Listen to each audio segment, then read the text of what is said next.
Hello fellow sapiens, and welcome to Sleepless Homo. This is a place to quiet your mind with slow storytelling, whether you're winding down before sleep, letting a long drive pass, cooking, showering, or working with headphones. If you appreciate this calm kind of science, humble, evidence-based, never wild speculation, consider liking and subscribing. It helps this long-form work reach others who might need a softer way to learn and sharpen their minds.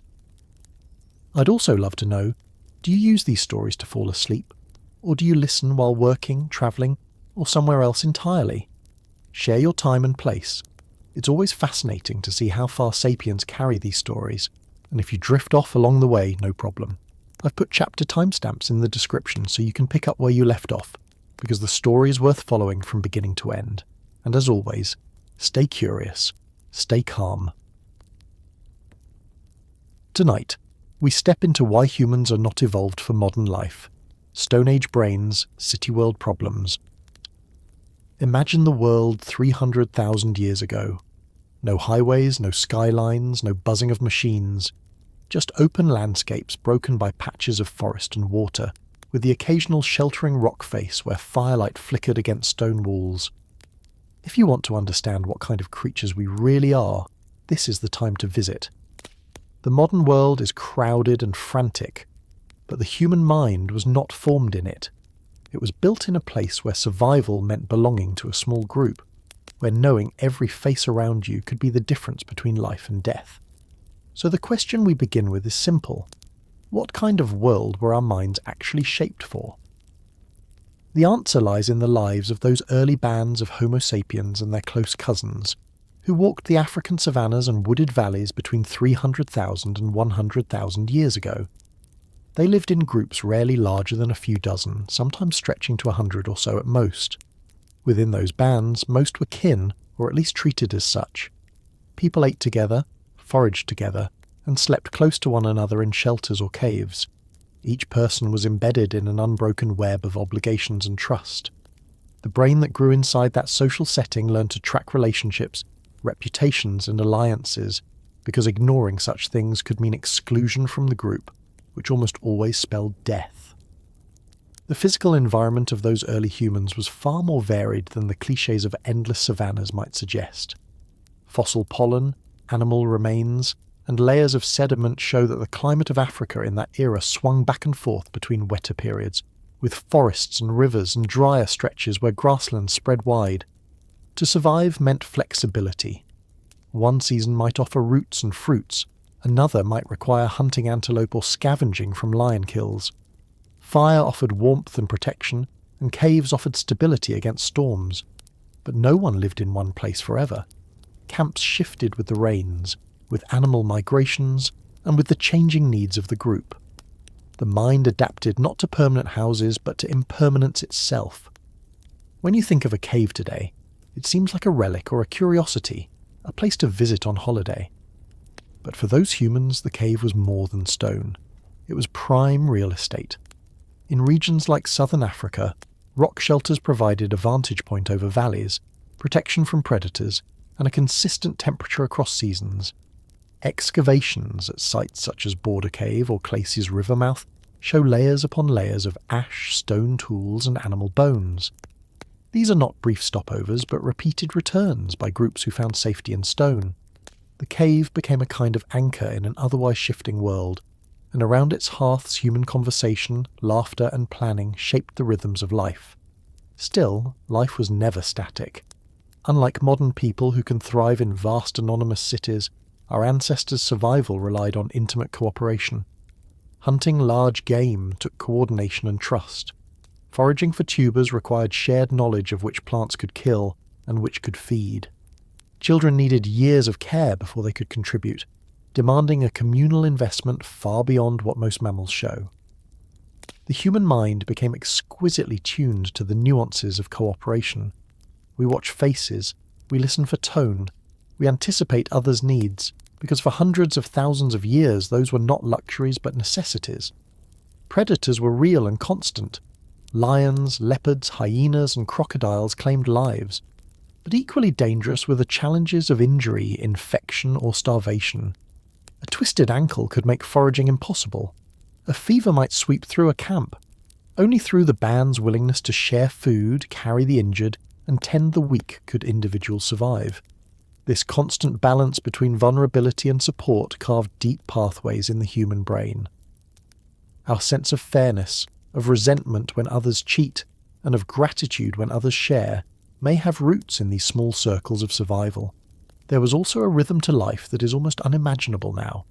Days were framed by the rising and setting of the sun. Nights were long, dark, and filled with the sounds of animals. Around the fire, stories, instructions, and plans would have circulated. We cannot know their exact content, but we can see the consequences in the persistence of oral traditions among later hunter-gatherer societies. Memory was collective, built not with books or screens, but with repetition, song, and ritual. To forget was dangerous. To remember together was power. The mind evolved not just to think, but to think socially, embedding knowledge in the group. It is easy to imagine early humans as constantly struggling, but evidence suggests they may have had more leisure than many agricultural societies that came later. When food was abundant, a day's work of foraging or hunting might leave time for rest, play, or creativity. Children likely grew up in mixed-age groups, cared for not just by parents, but by siblings, aunts, uncles, and grandparents. Anthropologists call this alloparenting, and it is one of the reasons human childhood could stretch so long.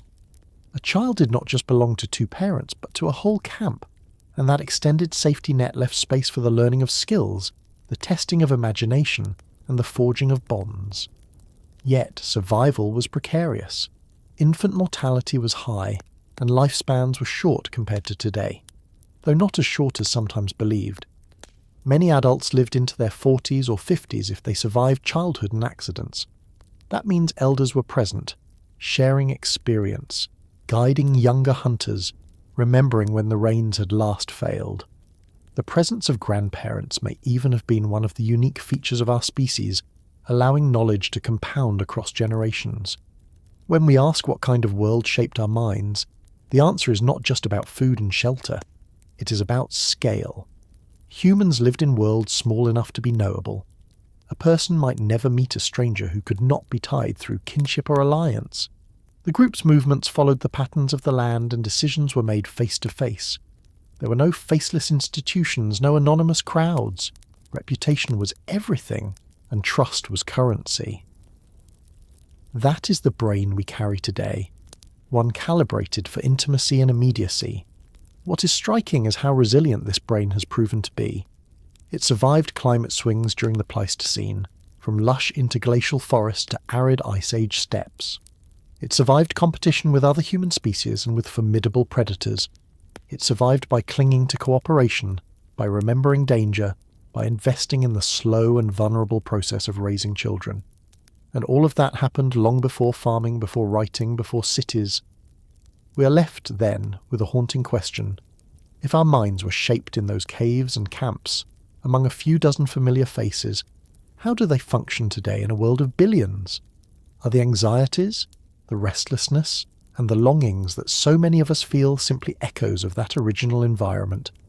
Mismatches between the cave that built us and the city that surrounds us now? The evidence suggests so, though we cannot be certain. What we can say is that the human brain is not a blank slate. It is the product of hundreds of thousands of years of trial and error, success and failure, in a very different world from the one we live in today. As scientists, we do not pretend to have every answer. The archaeological record is patchy, and the fossils and tools we study are fragments of much larger stories. But taken together, they paint a picture of lives bound by small groups, shifting landscapes, and the persistent search for safety in caves and fires. That picture may not be complete, but it is enough to remind us that the mind you are using right now was not built for skyscrapers or smartphones. It was built for the cave, and that realization is the foundation for everything that follows. Have you ever noticed how easily your thoughts drift toward the worst outcome? You may replay a mistake again and again, or feel the sting of a small insult far more deeply than you enjoy a compliment. You may worry about losing money more than you celebrate gaining it. This tilt toward fear, caution, and loss is not an accident. It is not even a flaw, though it can feel like one in the modern world. It is the inheritance of a brain built for survival rather than for comfort, and the question that pulls us in here is this. Why is the human brain so obsessed with threats and losses? The deep record of our species between 300,000 and 50,000 years ago suggests that caution was not optional. In landscapes filled with predators, poisonous plants, shifting climates, and rival groups, being reckless or inattentive was often fatal. Natural selection favoured those who noticed danger quickly, remembered it vividly, and passed that knowledge on. When we study hunter-gatherer societies and primate relatives, a consistent pattern emerges. Organisms devote more mental space to avoiding harm than to seeking pleasure. It is the evolutionary insurance policy. A missed meal is inconvenient. A missed snake is death. The mechanics of this can be glimpsed in modern neuroscience. Structures like the amygdala, small almond-shaped clusters in the brain, are hyper-responsive to potential threats. They light up at images of angry faces or at sudden movements in the corner of the eye. Experiments show that people remember negative words, frightening images, and losses of money more strongly and for longer than positive ones. This asymmetry is called negativity bias, and it shapes nearly every interaction we have with the world. It is not because our ancestors were pessimists, it is because remembering pain kept them alive. Imagine an early human camp along a riverbank in eastern Africa. The group is foraging, and a child plucks berries from a bush. If one of those berries makes her sick, the lesson spreads fast.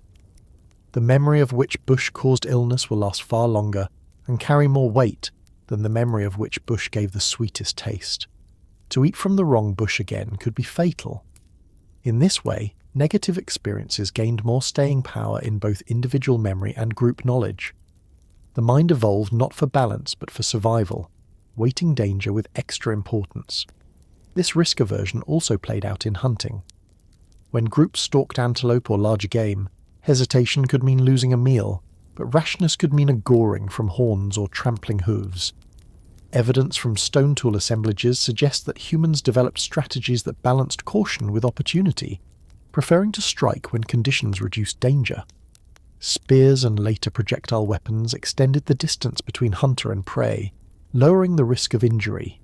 Each innovation was a way of reducing exposure to harm, not just of making food acquisition more efficient. The obsession with threats also shaped social life. Conflict within a band could destabilize cooperation, and exclusion from the group was often a death sentence. The brain therefore evolved to track slights, betrayals, and dangers to reputation. Modern psychology confirms this sensitivity. Gossip spreads faster when it involves cheating or betrayal than when it involves generosity. Early humans needed to remember who could be trusted with food sharing and who had shirked duties. Anger and resentment may have been emotional alarms that preserved fairness in fragile groups. Climate instability added another layer of pressure. The period between 300,000 and 50,000 years ago was marked by repeated swings between warm and cold, wet and dry. Lakes in Africa filled and dried, forests retreated and advanced, grasslands expanded and contracted. For groups dependent on seasonal migration routes, a failed rainy season could mean hunger. To survive such uncertainty required constant vigilance and the ability to anticipate worst-case scenarios. Those who underestimated scarcity did not leave descendants. Those who overestimated risk often survived. The legacy of that is our tendency to over-prepare, to stockpile, and to worry about loss even in abundance. The archaeological record hints at this cautious mentality. At sites like 𝐓𝐈𝐌𝐿𝐼 in Kenya, stone tool deposits show not just casual knapping, but systematic preparation of tools from materials carried over long distances. This suggests foresight, an awareness that situations could turn dangerous and that readiness was insurance. Carrying a sharp tool might slow you down slightly, but it offered protection against the unknown. In psychological terms, this is the ancient root of anxiety, a readiness system that assumes something could go wrong and prepares for it in advance. Of course, the brain also sought rewards. Pleasure from ripe fruit or successful hunts reinforced useful behaviours.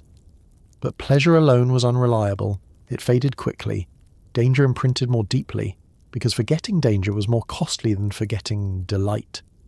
Our ancestors may have enjoyed the sweet pulp of a fig, but they remembered for a lifetime which snakes nested in fig groves.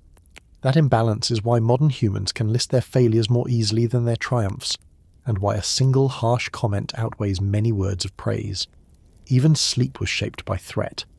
Studies of contemporary hunter-gatherers show that groups often maintain staggered sleep patterns, with at least one person lightly awake through the night. This watchfulness likely stretches back hundreds of thousands of years. Sleep could not be completely safe, so the brain evolved to remain sensitive to sudden sounds or movements. Nightmares, too, may have served a purpose, rehearsing dangers in a low-cost simulation that prepared the dreamer for real threats. If you wake from a dream of falling or of being chased, you're feeling the echo of an ancient rehearsal system. The fixation on threats also explains much of human storytelling. Around the fires, tales often focused on cautionary themes, spirits in dangerous places, warnings about greedy behaviour, or lessons about disobedience. These are not just cultural accidents, they are mnemonic tools. By embedding dangers in narrative, communities ensured that the next generation would remember. Even myths and legends, though we cannot trace them back with certainty, likely carried the same weight. Keep to the group, avoid the dark, beware the stranger. Stories were survival software. What is remarkable is that this system worked too well. It created humans who could adapt to volatile climates, who could coordinate hunts, who could avoid poisoning, who could manage fragile social networks. But the cost was a brain primed to anticipate loss, tuned to expect betrayal, and constantly scanning for danger. In the modern world, this manifests as anxiety disorders, chronic worry, and stress responses that feel out of proportion. Yet from an evolutionary perspective, they are exactly in proportion. They are the continuation of a brain that never stopped prioritizing survival over peace of mind. We cannot know every detail of how our ancestors thought. The record is fragmentary, and psychology experiments with modern participants are imperfect analogues for the minds of those who lived so long ago. Still, the convergence of archaeology, anthropology, and neuroscience paints a consistent picture. It is not one of rational calculators balancing pleasure and pain evenly. It is one of cautious beings leaning heavily toward the negative, because those who leaned the other way often did not survive to pass on their tendencies. So when you find yourself dwelling on mistakes or fretting about losses, you are not broken. You are using a brain honed in a world of predators, poisons, and precarious survival. It may feel maladaptive today, but for hundreds of thousands of years it was exactly the right tool for the job. And it leaves us with a question that is both sobering and strangely comforting. If the very anxieties that trouble us now are the same ones that saved our ancestors then, can we ever truly expect to live without them? Or are we forever shadowed by the ghosts of dangers long gone, carrying minds built for survival rather than for comfort?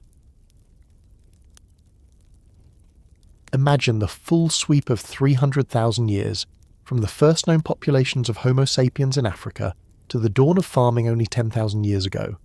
Across this immense span of time, tools changed, climates shifted, and landscapes opened and closed, but one thing remained strikingly constant: the scale of human groups. You were born into a circle of relatives, companions, and allies that rarely exceeded a few dozen to a few hundred people. That limit shaped not only how our ancestors lived, but how their brains grew to process the world. So we ask the haunting question here: were we only ever designed to really know 150 people? The number comes not from myth, but from comparative anthropology and primatology. In the 1990s, British anthropologist Robin Dunbar noticed a pattern in primates. The size of the neocortex, the outer layer of the brain responsible for social cognition and memory, correlated with the typical size of their social groups. Monkeys with smaller brains lived in smaller groups. Apes with larger brains could maintain larger communities. When Dunbar applied the same calculation to humans, the estimate landed around 150. That, he suggested, was the natural limit of relationships a human mind could track with genuine familiarity. Not acquaintances, not strangers, but people you know well enough to understand their reputations, kinship ties, and trustworthiness.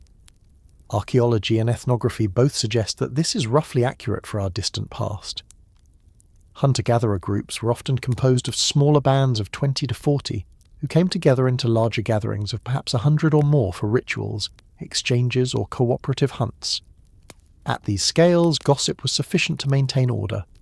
You did not need written laws or police forces because everyone knew everyone else. If someone cheated, word spread.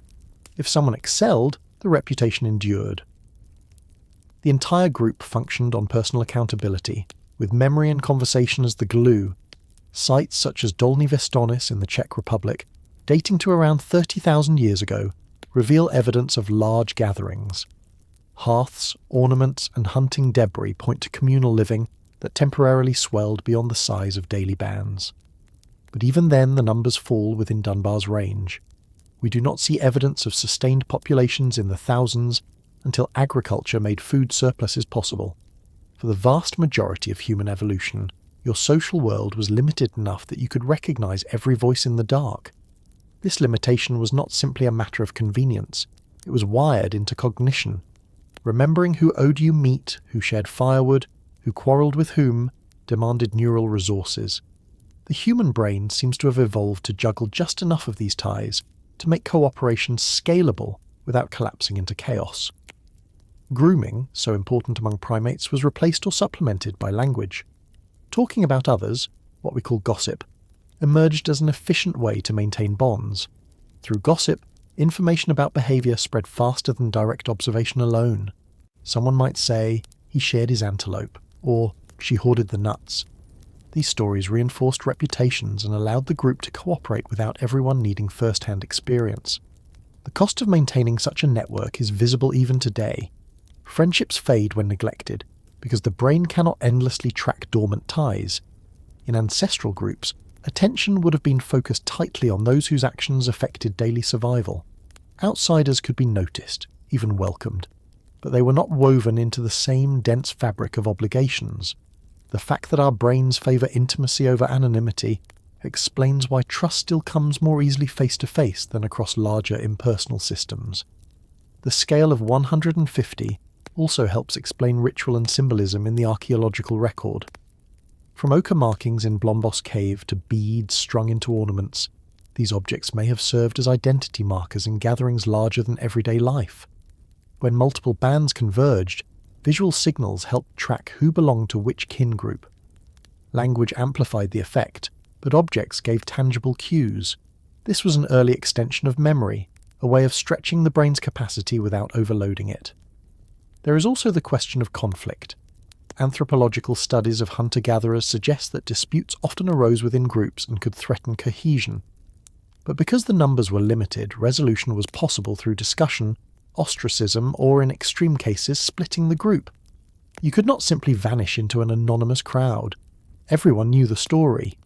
That constant visibility encouraged caution in behaviour, but it also reinforced bonds of trust. The scale of the group kept accountability sharp. Even kinship systems reflect these limits. Many societies divide relatives into name categories that extend beyond nuclear families. Terms for cousins, uncles, and in-laws provide a mental map that helps track obligations. Within a group of 150, such categories keep relationships manageable. You may not know every detail of how you are related to each person, but you know the category and what duties come with it. This linguistic scaffolding is another tool for stretching social cognition just to the edge of its capacity. We must be careful here not to imagine an exact number carved in stone. The figure of 150 is an average, not a rigid ceiling.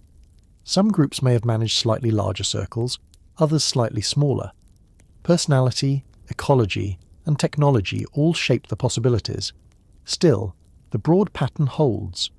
Our ancestors' minds were tuned not for thousands, but for hundreds. That range defined the scale of intimacy in which trust, cooperation, and shared memory were possible. The importance of this cannot be overstated. It explains why our ancestors could survive in hostile landscapes with minimal technology. They relied on cohesion, on the ability to know and be known.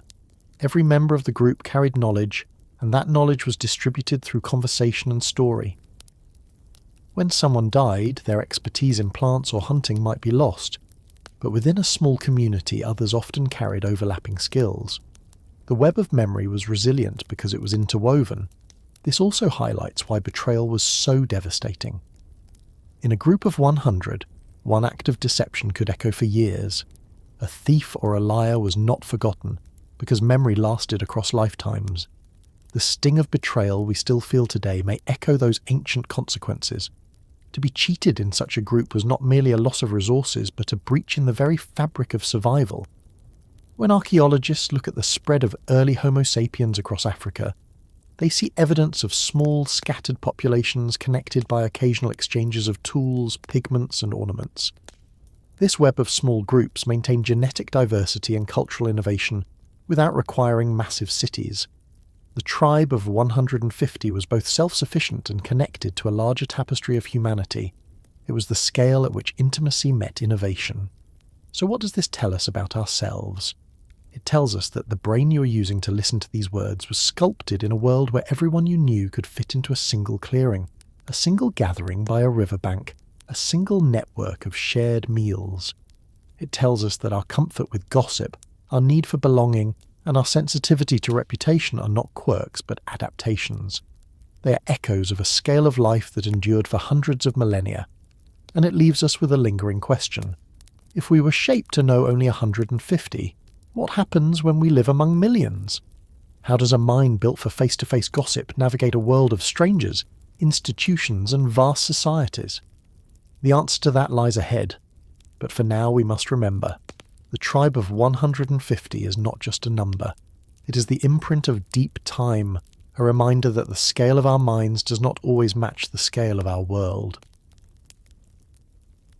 When we look at the fossil record, it is tempting to search for the one feature that made us human. For more than a century, scientists have pointed to the skull, measuring brain volume and comparing cranial capacities across ancient lineages. Bigger brain, smarter human, better survivor. It seems like an obvious equation, but what if that is not the whole story? What if our intelligence was not the cause of our survival, but the side effect of something more subtle? The question that matters here is this. What if our intelligence was only a side effect of being cooperative? Between 200,000 and 50,000 years ago, Homo sapiens were far from the only human form. Neanderthals lived across Europe and Western Asia. Denisovans occupied unknown stretches of Eurasia. Earlier forms of Homo still lingered in parts of Africa and Asia.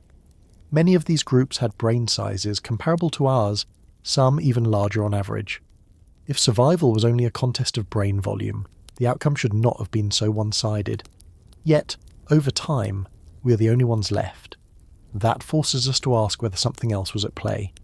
Evidence suggests that the strength of Homo sapiens lay not in raw intellect, but in social cohesion. We were, quite simply, the friendlier ape. Fossil and archaeological traces show that groups of our ancestors lived in ways that required intricate collaboration. Big game hunting was almost impossible alone. Gathering diverse plant foods required a shared mental map of the landscape. Long childhoods demanded care from parents, siblings, and elders. And when groups met, they often exchanged materials, pigments, and tools in networks that stretched beyond daily encounters. All of this points to an extraordinary reliance on cooperation. The theory of self-domestication adds weight to this idea. Over thousands of generations, humans may have selected not just for strength or cleverness, but for reduced aggression and increased sociability. Comparisons with other primates highlight the pattern. Bonobos, often called the peaceful cousins of chimpanzees, show how tolerance and play can sustain large, flexible groups. Some researchers argue that humans took this further, pruning away the most violent tendencies through social punishment, ostracism, and preference for cooperative partners. Over time, this may have tilted the balance toward individuals who could get along, share, and plan together. Intelligence, language, and culture flourished on that foundation. Archaeological finds support the cooperative thesis. At sites such as Pinnacle Point in South Africa, dating to more than 100,000 years ago, we find evidence of shellfish harvesting, pigment use, and complex stone tools. These activities imply not just technical skill, but shared knowledge and division of labour. Harvesting shellfish requires coordination with tides and group scheduling. Pigments may have played roles in signalling identity across bands. Tools with standardised shapes suggest teaching and imitation. None of these flourish in isolation. They require communities that value sharing and transmitting skills. The emergence of language itself may have been less about abstract thought and more about managing social complexity. Gossip and storytelling allowed information about cooperation, generosity, or betrayal to spread. Once vocal communication could carry reputations beyond direct observation, cooperation became even more powerful. Language allowed groups to grow in size, to sustain trust across distance, and to pass knowledge across generations. The richness of our minds may therefore be the scaffolding that emerged to support our uniquely cooperative lives. Even genetic evidence hints at this path. Comparisons between humans and other primates show differences in regions linked to social cognition, empathy, and facial recognition. These are not the hallmarks of solitary hunters, but of species whose survival depends on reading others. Emotional intelligence, the ability to interpret subtle cues in faces and voices, may have been as critical to survival as physical strength. A person who could anticipate another's needs, soothe tensions, or rally a group might leave more descendants than the strongest fighter. We should be cautious here. It is difficult to reconstruct the mental lives of people who lived hundreds of thousands of years ago. Fossils cannot tell us whether someone was cooperative or selfish. But when we piece together the indirect evidence, long childhoods, shared child-rearing, networks of exchange, collective hunting strategies and cultural traditions, the pattern points consistently to a species that leaned heavily on cooperation. Intelligence was not the spark that created cooperation. Cooperation was the crucible that forged intelligence. There is also the paradox of brain size. Neanderthals had brains as large as or larger than ours, yet their archaeological record shows less evidence of long-distance exchange networks and less evidence of symbolic traditions. They survived in small groups but may have lacked the same scale of cooperative connectivity. This does not mean they were less intelligent in daily life, but it does suggest that Homo sapiens were more deeply invested in creating webs of interdependence. The advantage was not that we thought more clearly alone, but that we thought better together. Consider the problem of survival during droughts. When rains failed, groups could starve unless they had allies in distant territories willing to share resources. Archaeological evidence of obsidian and shell movement across hundreds of kilometers shows that Homo sapiens maintained such networks. This kind of cooperation requires trust beyond immediate kin, reinforced by symbols, rituals, and mutual obligations. It is in such spaces that our intelligence blossomed, not as a solitary calculation, but as a collective achievement. The fossil record of skeletal injuries adds another layer. Many ancient skeletons show evidence of serious trauma that healed. This means the injured survived long enough to recover, which would have been impossible without group support. In other words, people who could not hunt or gather were cared for. Such investment in vulnerable individuals is rare in the animal kingdom. It demonstrates a cooperative ethic so strong that it redefined the rules of survival. From this perspective, even our weaknesses make sense. Human infants are astonishingly helpless compared to other primates, requiring years of care. That vulnerability forced communities to deepen cooperation, which in turn favoured those best at nurturing and planning. Large brains may have been partly a response to the demands of raising and socialising children in such complex webs of care. Intelligence was not an isolated trait, but an emergent property of extended childhood and cooperative networks. The story is humbling. Our species did not conquer the world through solitary genius. We were not the strongest, not necessarily the quickest, and not uniquely endowed with the largest brains. We became what we are by becoming the most cooperative. Our intelligence is less the crown of evolution than the byproduct of a long process of learning to live together. The friendly ape is not a flattering slogan, but it may be the most accurate one. And this leaves us with a question that lingers uncomfortably. If our intelligence grew out of cooperation, what happens when cooperation frays? What happens when groups fracture, when trust erodes, when the bonds of empathy weaken? Are we still the friendly ape, or are we living in ways that strain the very foundation of what made us human? The evidence of prehistory cannot answer this fully, but it reminds us that our minds are not just thinking machines. They are social engines, built to thrive when we work together, and falter when we turn apart. Picture the Earth between 300,000 and 30,000 years ago. The map of humanity then would not show one species dominating every continent. but a patchwork of different humans spread across landscapes from Africa to Europe to Asia. They were not science fiction creatures or mythical beings, but real populations of flesh and bone who walked, hunted, and raised children just as we did. For most of our evolutionary story, Homo sapiens were not alone. The unsettling question is this: why are we the only humans left? The evidence of this world comes slowly, piece by piece, from caves, riverbanks, and mountain valleys. In Africa, our own species had already taken root by 300,000 years ago, as shown by fossils from 𝐓𝐈𝐌𝐿 in Morocco. These early sapiens had faces and brains recognisably close to ours, though not identical, and they lived alongside other hominins whose bones are now difficult to classify. Meanwhile, in Europe and Western Asia, Neanderthals thrived. They were shorter, more robust, with elongated skulls and heavy brow ridges, but they made stone tools of great sophistication, hunted large animals, and survived in icy climates for hundreds of thousands of years. Farther east, in the mountains of Siberia, a different lineage left only a finger bone and a tooth in Denisova Cave. From such sparse remains, we now know that Denisovans were a distinct kind of human, adapted perhaps to high altitudes and cold environments.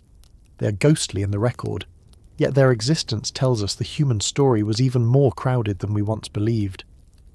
And in the islands of Indonesia, the so-called hobbits of Flores lived until at least 50,000 years ago. Homo floresiensis stood barely over a metre tall, with brains no bigger than those of chimpanzees, but they crafted tools, used fire, and survived among giant storks and dwarf elephants. Each of these species was human in the sense that they walked upright, made tools, cared for their young, and altered their surroundings.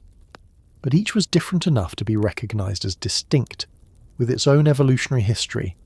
Neanderthals diverged from our lineage more than 400,000 years ago. Denisovans split off from the same branch, but went their own way in the east. Flores people likely descended from much earlier migrants who became isolated and shrank in size over time. For hundreds of millennia, the planet was shared by this array of humans, each adapting to its environment, each solving the problem of survival in its own way. What is remarkable is that for most of our history, this diversity was not seen as extraordinary. It was the norm. The last 20,000 years, during which only one human species has walked the Earth, are the anomaly. Before that, coexistence was reality. Fossil sites show overlapping time frames. Around 100,000 years ago, Neanderthals occupied parts of Europe. Denisovans lingered in Asia, Flores people lived in Indonesia, and Homo sapiens thrived in Africa. The world was a mosaic of humans. Archaeological traces reveal that these groups were not primitive in the dismissive sense once imagined. Neanderthals used birch tar as an adhesive, evidence of complex chemistry. They made ornaments and may have buried their dead. Denisovans left a little material culture, but the very survival of their lineage for so long in challenging environments speaks to ingenuity. Flores people, though tiny, managed fire and stone tools in an island ecosystem with formidable predators. Intelligence came in many shapes, and no single lineage had a monopoly on creativity. The coexistence of these humans raises profound questions about interaction. Did they meet peacefully, exchanging goods or mates? Did they compete violently for territory and resources? Archaeology gives hints but rarely certainty. At some sites, tool traditions overlap in ways that suggest contact. At others, layers alternate, implying replacement. We know only that for tens of thousands of years, different kinds of humans encountered one another, sometimes in caves, sometimes on open plains. The fact that fossils of different species appear in close proximity means these meetings must have been part of life. It is tempting to frame this as a contest, with sapiens triumphing through superior intelligence, but that explanation oversimplifies the evidence. Neanderthals endured the cold steppes of Ice Age Europe for longer than Homo sapiens have existed. Denisovans persisted in Asia in ways we still do not understand. Flores people carved out a niche on their island against improbable odds. Each of these groups was successful in its own right. The disappearance of all but one may not have been inevitable, but the product of complex factors, climate swings, demographic accidents, disease, and yes, perhaps competition with our ancestors. One striking feature of sapiens is range. Fossils and artifacts show our species spreading across Africa, into the Levant, and later into Asia and Europe. Our populations may have been more interconnected, maintaining broader exchange networks. This web of contacts could have provided resilience, allowing cultural innovations to spread faster and groups to rebound from local disasters. Other humans may have been more localized, more specialized in their adaptations, and thus more vulnerable when climates changed or new groups arrived. Still, we should resist the temptation to write the story as one of inevitable replacement.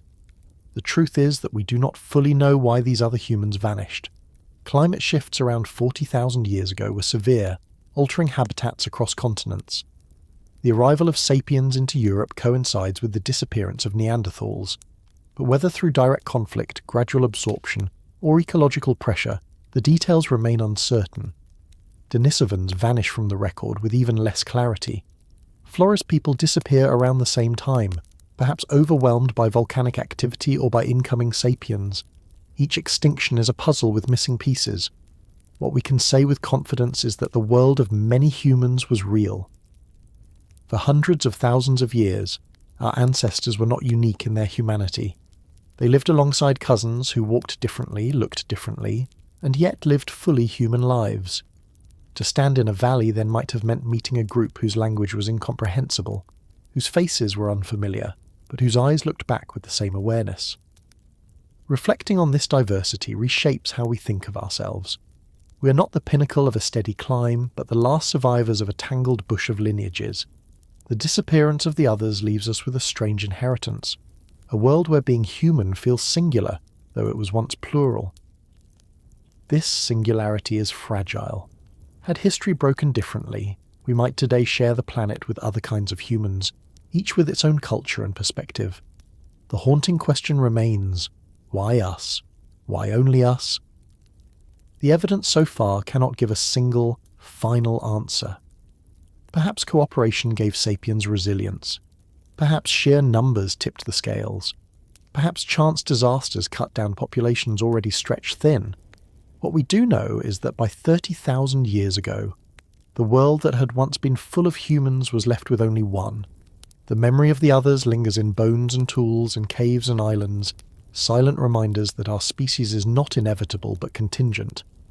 The world of many humans was their world as much as ours, and their absence is part of what defines us today.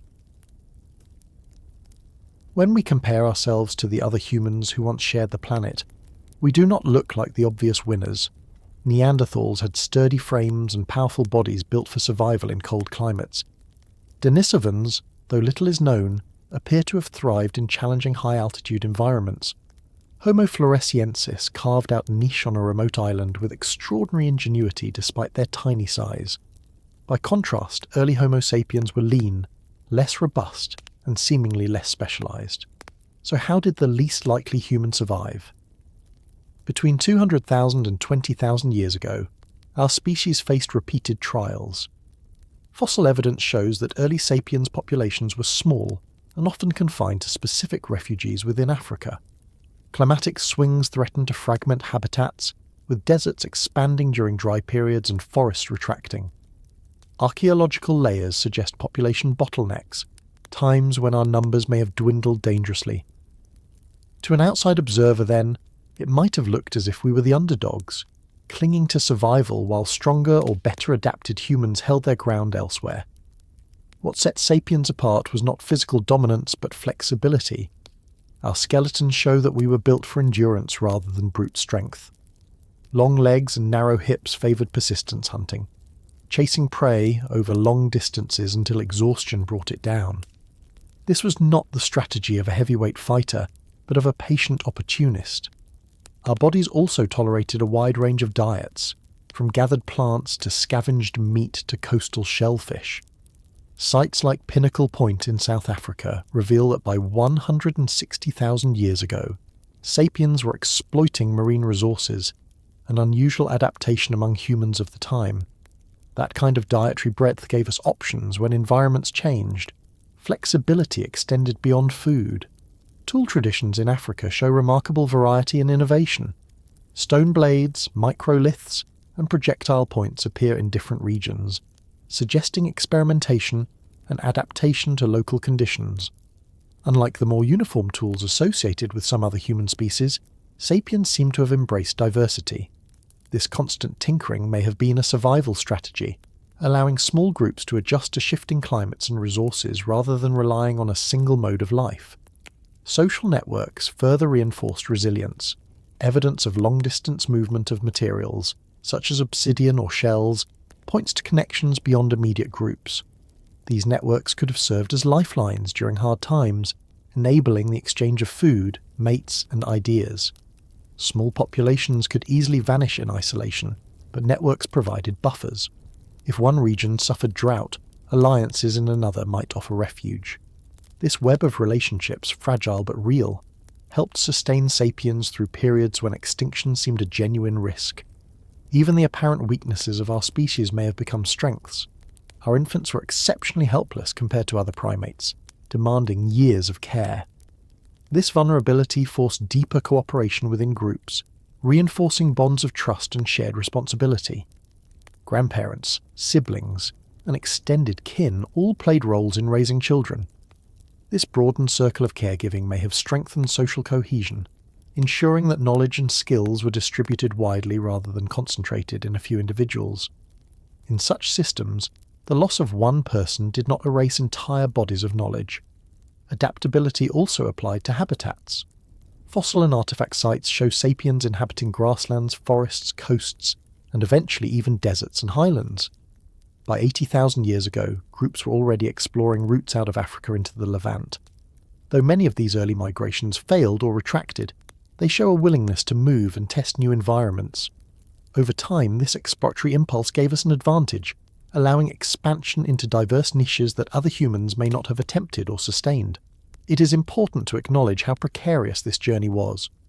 Genetic studies suggest that populations of Homo sapiens went through narrow bottlenecks, times when only a small fraction of individuals carried the species forward. Survival was not assured. Extinction was possible. That we are here at all is a reminder of how close we came to vanishing like the others. What explains the eventual persistence of sapiens while others disappeared remains uncertain. Climate shifts likely played a role, stressing isolated populations. Small numbers make any species vulnerable to chance disasters. Our wider networks and adaptability may have tipped the balance, allowing us to rebound from crises where others could not. But it was never inevitable. To imagine Homo sapiens as destined for dominance is to misread the fragile contingencies of prehistory. We were the underdogs, and we survived as much through luck and circumstance as through any inherent superiority. Archaeological evidence reinforces this humility. Sites in Africa show repeated patterns of innovation followed by abandonment.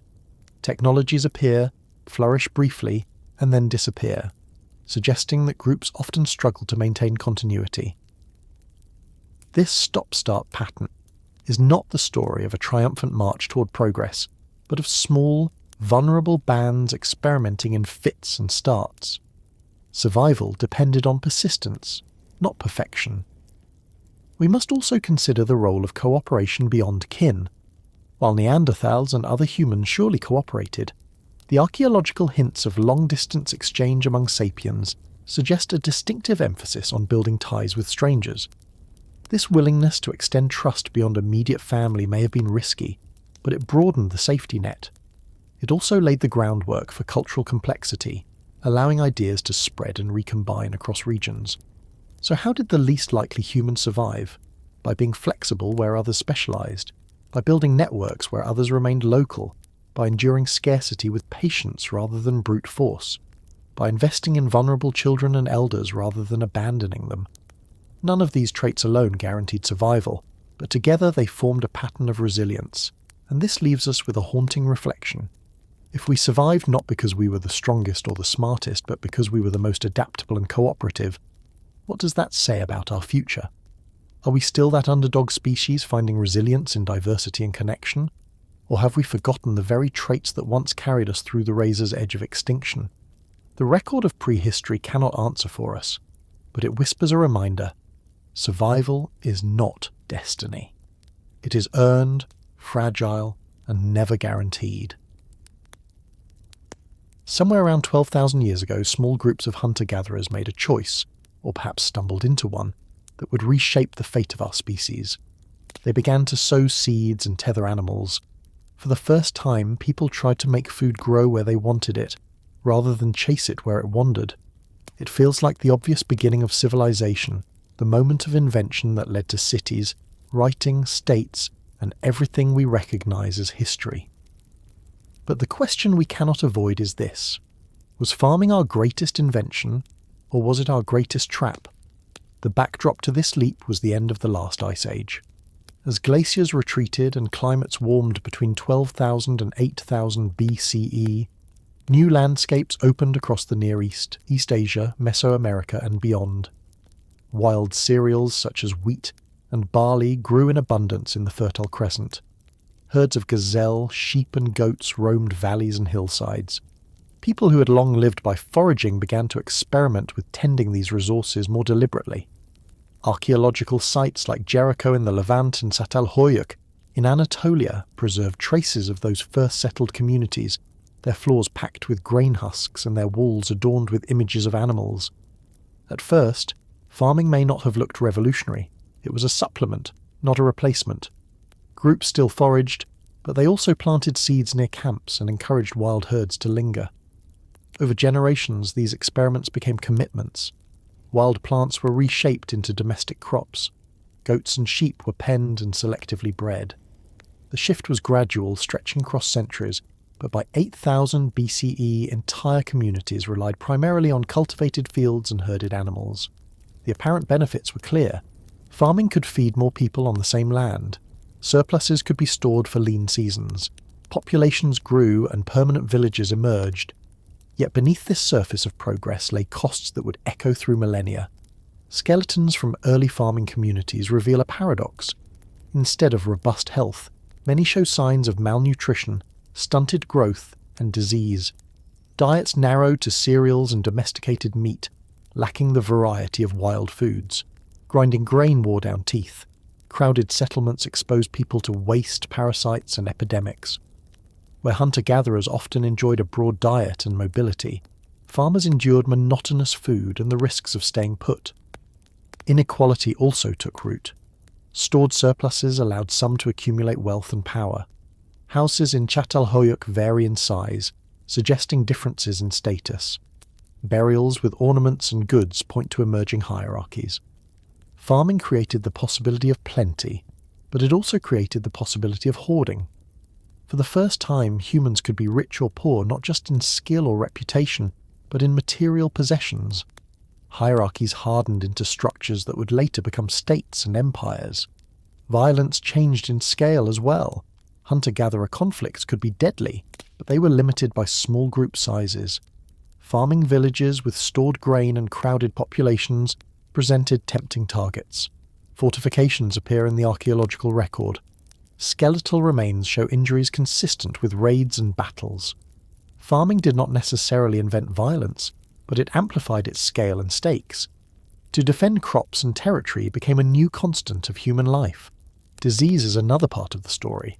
Crowded settlements provided fertile ground for pathogens. Domesticated animals carried parasites and viruses that could jump into human populations.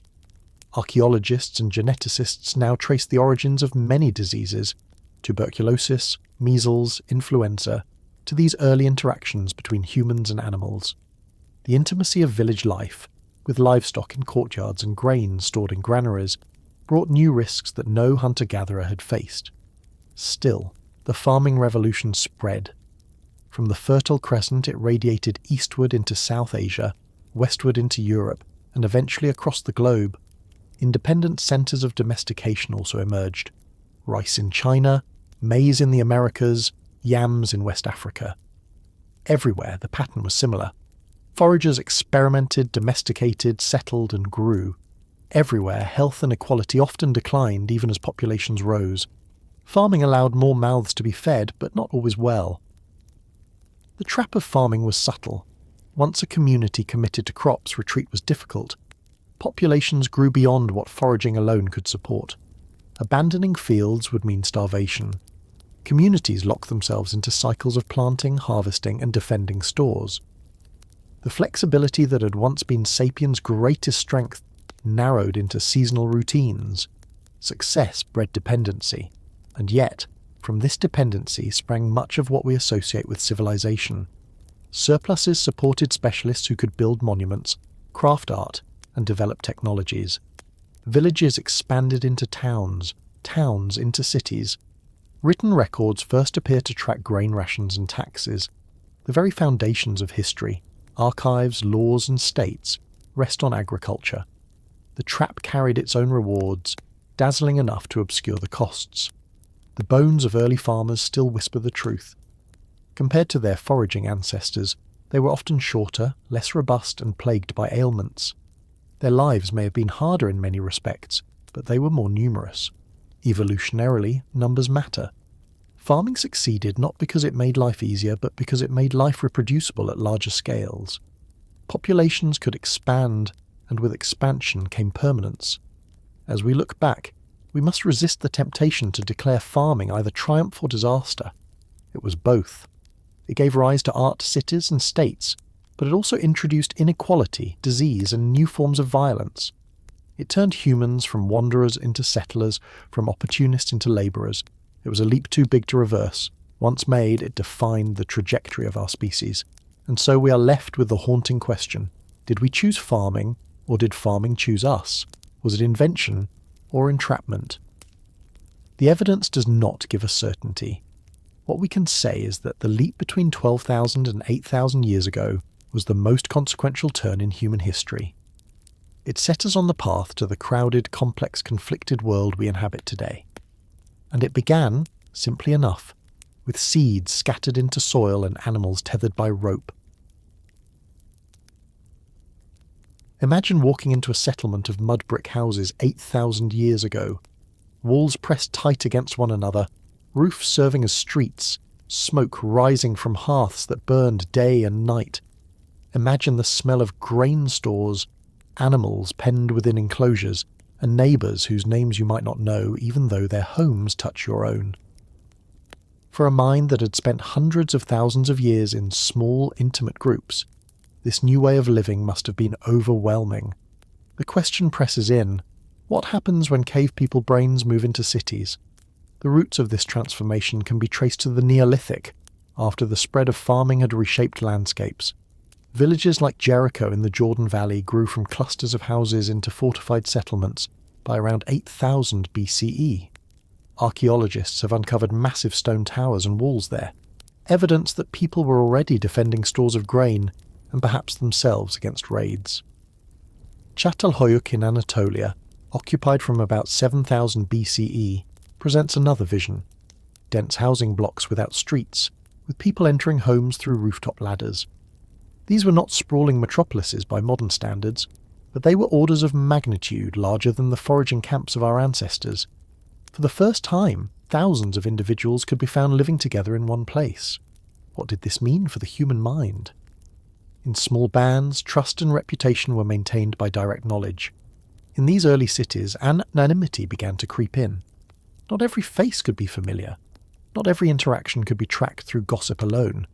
This shift demanded new tools, rituals, symbols, and eventually institutions to regulate behaviour.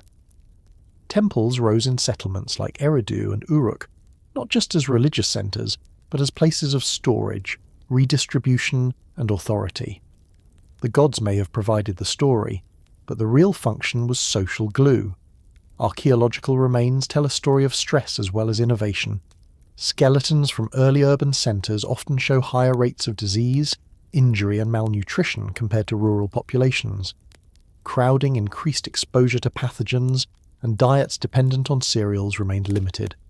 Workloads intensified with irrigation and construction. The promise of abundance came with the price of labour and illness. And yet the system persisted because it supported populations larger than any previous human experiment. The stress of urban life is not something we can measure directly in bones, but indirect evidence abounds. Fortifications speak of conflict. Burial differences suggest inequality. The distribution of luxury goods reveals networks of trade and status. These patterns reflect a world in which strangers live side by side, competition for resources sharpened, and hierarchies crystallized. For a brain evolved for intimacy, This was a bewildering new environment. Cortisol, the hormone that surges under stress, would have been familiar to ancient farmers as they faced crop failure, but in cities it may have become a constant presence, triggered by noise, crowding, and insecurity. Still, cities unleashed creativity. Uruk in Mesopotamia, by around 3000 BCE, had tens of thousands of residents. There, clay tablets preserved the first writing, born from the need to track grain, debts, and labour. The wheel and the plough appear in the same period, technologies that reshaped transport and agriculture. Monumental architecture, ziggurats, temples, palaces, testified to collective effort and authority. None of this would have been possible without the dense networks of urban life. The paradox is clear. Cities solved the problem of feeding and organising large populations, but they also magnified the very pressures our brains were not designed to handle. The shift from knowing every member of a band to living among thousands of strangers was not gradual in cognitive terms. Our neural circuits remained tuned to intimacy, even as our social worlds demanded abstraction. Trust moved from faces to tokens, from personal bonds to symbols like seals, coins, and contracts.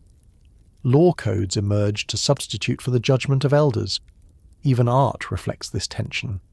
The walls of 𝐓𝐈𝐌𝐿𝐄𝐒𝐒 are covered with images of animals, hunts, and sometimes abstract shapes. In Mesopotamia, cylinder seals depicted scenes of ritual and authority. These were not only decorations, but systems of meaning, reminders of shared identities that could unite strangers. Symbols carried the burden of cohesion when memory could no longer do the work alone. We should be humble in drawing conclusions.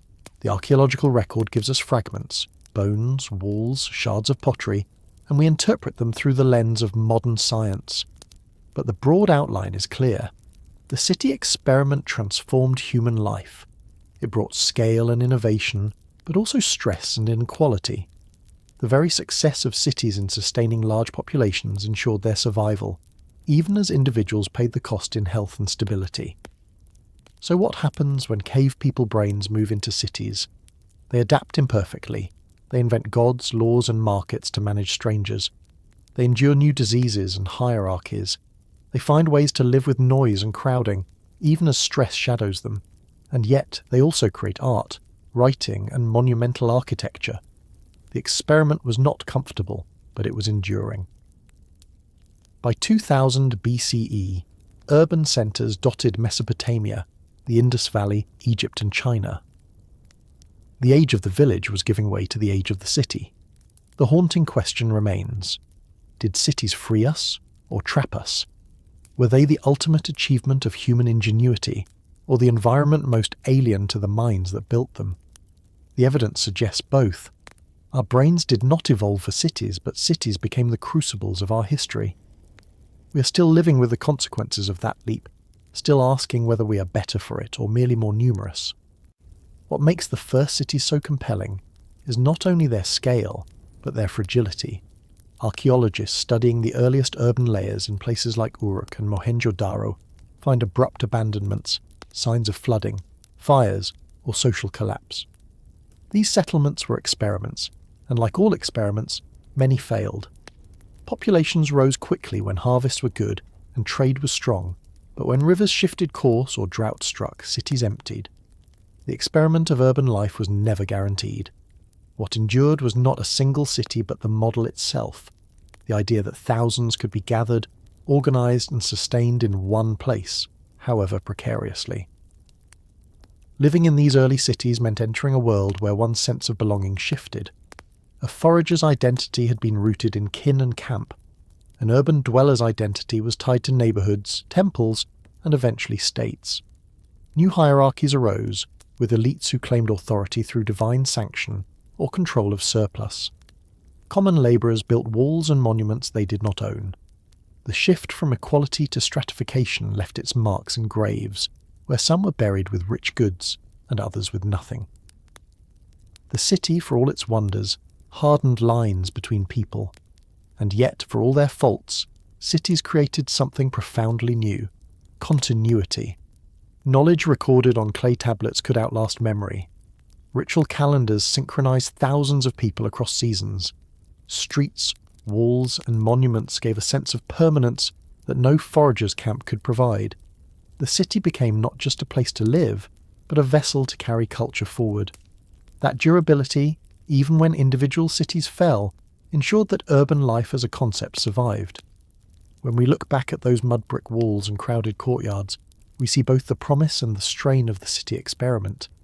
We see cave people minds stretched beyond their evolutionary comfort zone, improvising rituals, institutions and symbols to cope with life among strangers. And we see the seeds of our modern world, fragile, stressful, unequal, yet enduring.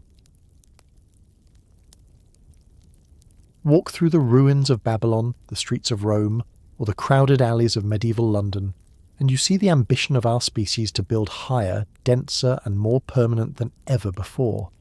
Mud brick gave way to stone, and stone gave way to timber and concrete. By 2000 BCE, people were already raising towers, walls and temples that dwarfed anything their foraging ancestors had known. By the early modern era of the 1700s, the outlines of the modern city, crowded streets, markets, fortifications and palaces, were everywhere. And yet for all these achievements, the bodies that carried us into these environments were still the same bodies shaped on the savannas of Africa. The question presses in: why do our bodies fail in the very worlds we build? The mismatch between ancient biology and urban invention reveals itself most clearly in health. For tens of millennia, our ancestors lived as mobile foragers, walking long distances daily, squatting, climbing, carrying. Their diets were diverse, rich in fibrous plants, lean meat, and seasonal variety. When cities took hold, the pattern shifted dramatically. Diets narrowed to staple grains such as wheat, rice, and maize. These crops could be stored and taxed, making them ideal for supporting large populations and states, but the cost was nutritional imbalance. Skeletal remains from classical Greece, Rome, and medieval Europe reveal stunted growth, anemia, and dental decay. The very success of agriculture and urban density bred malnutrition. As trade and affluence expanded, another paradox appeared: excess. Elite classes who could afford sugar, refined flour, and meat in abundance began to suffer from what we now call mismatch diseases. Ancient texts describe gout, a painful joint condition linked to rich diets. Obesity appears in art and in burial remains of elites. Diabetes was not named until much later, but conditions resembling it are recorded by physicians in classical antiquity. Our bodies, tuned for scarcity and for constant movement, faltered when exposed to surplus and sedentary living. The strain was not only metabolic. Skeletal evidence from across the last 4,000 years shows a steady rise in spinal deformities, osteoarthritis, and degenerative joint disease. These were the consequences of new labour patterns, stooping in fields, grinding grain for hours, carrying heavy loads in markets and construction sites. The hunter-gatherer body, designed for varied motion and endurance, was pressed into repetitive agricultural and urban labour. The result was chronic pain and wear, conditions still familiar today in the form of back pain, joint problems, and postural strain. Infections also thrived in cities. Pathogens that could not sustain themselves in small mobile groups became endemic in large, dense populations. Tuberculosis, leprosy and plague left their marks on bones and in historical records. Waste disposal lagged behind population growth, and water sources were easily contaminated. Hunter-gatherers had faced injuries, predators, and occasional epidemics, but urban dwellers endured constant exposure to disease environments for which their immune systems had not been designed. Stress must also have been profound. In small bands, conflict and competition could be managed face to face. In cities of thousands, the noise, crowding, and anonymity would have activated stress responses built for short bursts of danger. Cortisol, the hormone of vigilance, became a chronic companion. Archaeological evidence for stress is indirect, but patterns of skeletal lesions, enamel defects in teeth, and written records of sleeplessness and anxiety suggest that urban life carried emotional as well as physical tolls. Our brains, tuned for the tribe of 150, were now negotiating marketplaces of strangers and hierarchies of kings. The mismatch is clearest when we compare mobility. A forager might have walked 10 to 15 kilometers each day, gathering, hunting, and visiting neighboring camps. City dwellers often spent long hours seated at looms, crouched in workshops or standing in stalls. Bones adapt to activity, and studies of skeletal robustness show a decline in limb strength across the urban centuries. The skyscrapers of today have their ancestors in the ziggurats of Mesopotamia and the cathedrals of medieval Europe, but through it all our bodies remain tuned for movement in open landscapes, not confinement in vertical stone. It is important to resist the temptation of nostalgia. Life in foraging bands was no paradise. Infant mortality was high, accidents were common, and famine was a recurring threat. But when we examine the health costs of urban life, we see that progress came with hidden burdens. The body that had once thrived on mobility, variety, and intimacy was pressed into immobility, monotony, and crowding. Our achievements in architecture and statecraft did not erase our evolutionary inheritance. The evidence is humbling. We did not redesign ourselves as we built cities. We carried Stone Age bodies into environments they had never been shaped to endure. The consequences: malnutrition, mismatched diseases, spinal pain, infectious epidemics, became the background of civilization. And they raise the haunting question: can we ever build a world that truly fits the bodies and minds we inherited? Or will the story of our species always be one of mismatch, of cave people brains and Stone Age bodies struggling to live in skyscrapers? What deepens this mismatched story is how unevenly it played out across different societies and classes. The bones of wealthy elites in ancient Egypt and Rome, for instance, reveal patterns of overnutrition, gout, obesity, and calcified arteries. Meanwhile, the bones of labourers from the same periods tell the opposite tale: stunted growth from childhood malnutrition, dental decay from cereal-heavy diets, and joint damage from grueling work. The same city walls that brought thousands together also created divides between those with too much and those with too little. But both ends of the spectrum suffered consequences their ancestors would hardly recognise. Textual records add a human voice to these skeletal traces. Babylonian tablets describe healers treating symptoms that sound remarkably like diabetes. Ancient Chinese medical texts discuss ailments linked to sedentary habits and overeating. Hippocrates himself cautioned against the health dangers of luxury and idleness, framing disease as the predictable outcome of lifestyles far removed from the mobile, balanced existence of earlier humans. Again and again, physicians across civilizations noticed that prosperity seemed to carry its own diseases, ones that did not plague their poorer or more rural neighbours. Archaeology also reveals how cities magnified vulnerability to famine. While farming provided surpluses, it also locked populations into dependence on a narrow set of crops. A drought that killed wild grasses for foragers might be survived by moving elsewhere, but for urban farmers tied to fields it could mean starvation. Skeletons from periods of crop failure show unmistakable markers of hunger. Porous bones from anemia, slowed growth in children, and enamel defects in teeth from interrupted development. In this sense, the skyscrapers of our imagination stand on fragile foundations of grain, bodies always one failed harvest away from collapse. And yet, despite these stresses, people return to the city generation after generation. Why? Because the trade-offs offered something precious: continuity, innovation, protection in numbers. Even if bodies ached and illnesses spread, the collective achievements of city life, writing, law, art, architecture, were undeniable. Humans proved willing to endure pain, imbalance, and disease for the promise of permanence and the security of belonging to something larger than a band of foragers. This is the paradox that lingers in our story. The body that falters in the shadow of monuments is the same one that built them. The mismatches were already visible by the time Hammurabi carved his laws, and the Colosseum echoed with crowds. And the haunting question remains: if Stone Age bodies struggle to adapt to ziggurats and temples, how much more will they struggle in the towers of steel and glass that were still to come? It is a familiar scene. You're home at night, the lights are out, and you suddenly hear a sound in the corner of the room. Logic tells you it is nothing. A settling floorboard, a cat outside, the wind against a window, yet your heart races. Even in a world lit by electricity, we still flinch at shadows. Why do modern humans with street lamps and LED bulbs still fear the dark? To understand this, we must travel back through the long expanse of prehistory. For more than 200,000 years, humans lived without artificial light beyond fire. Night meant vulnerability.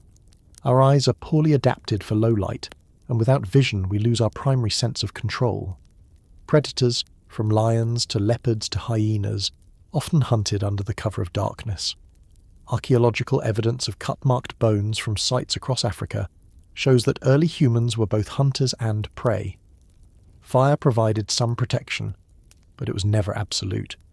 In this context, fear of the dark was not irrational. It was survival.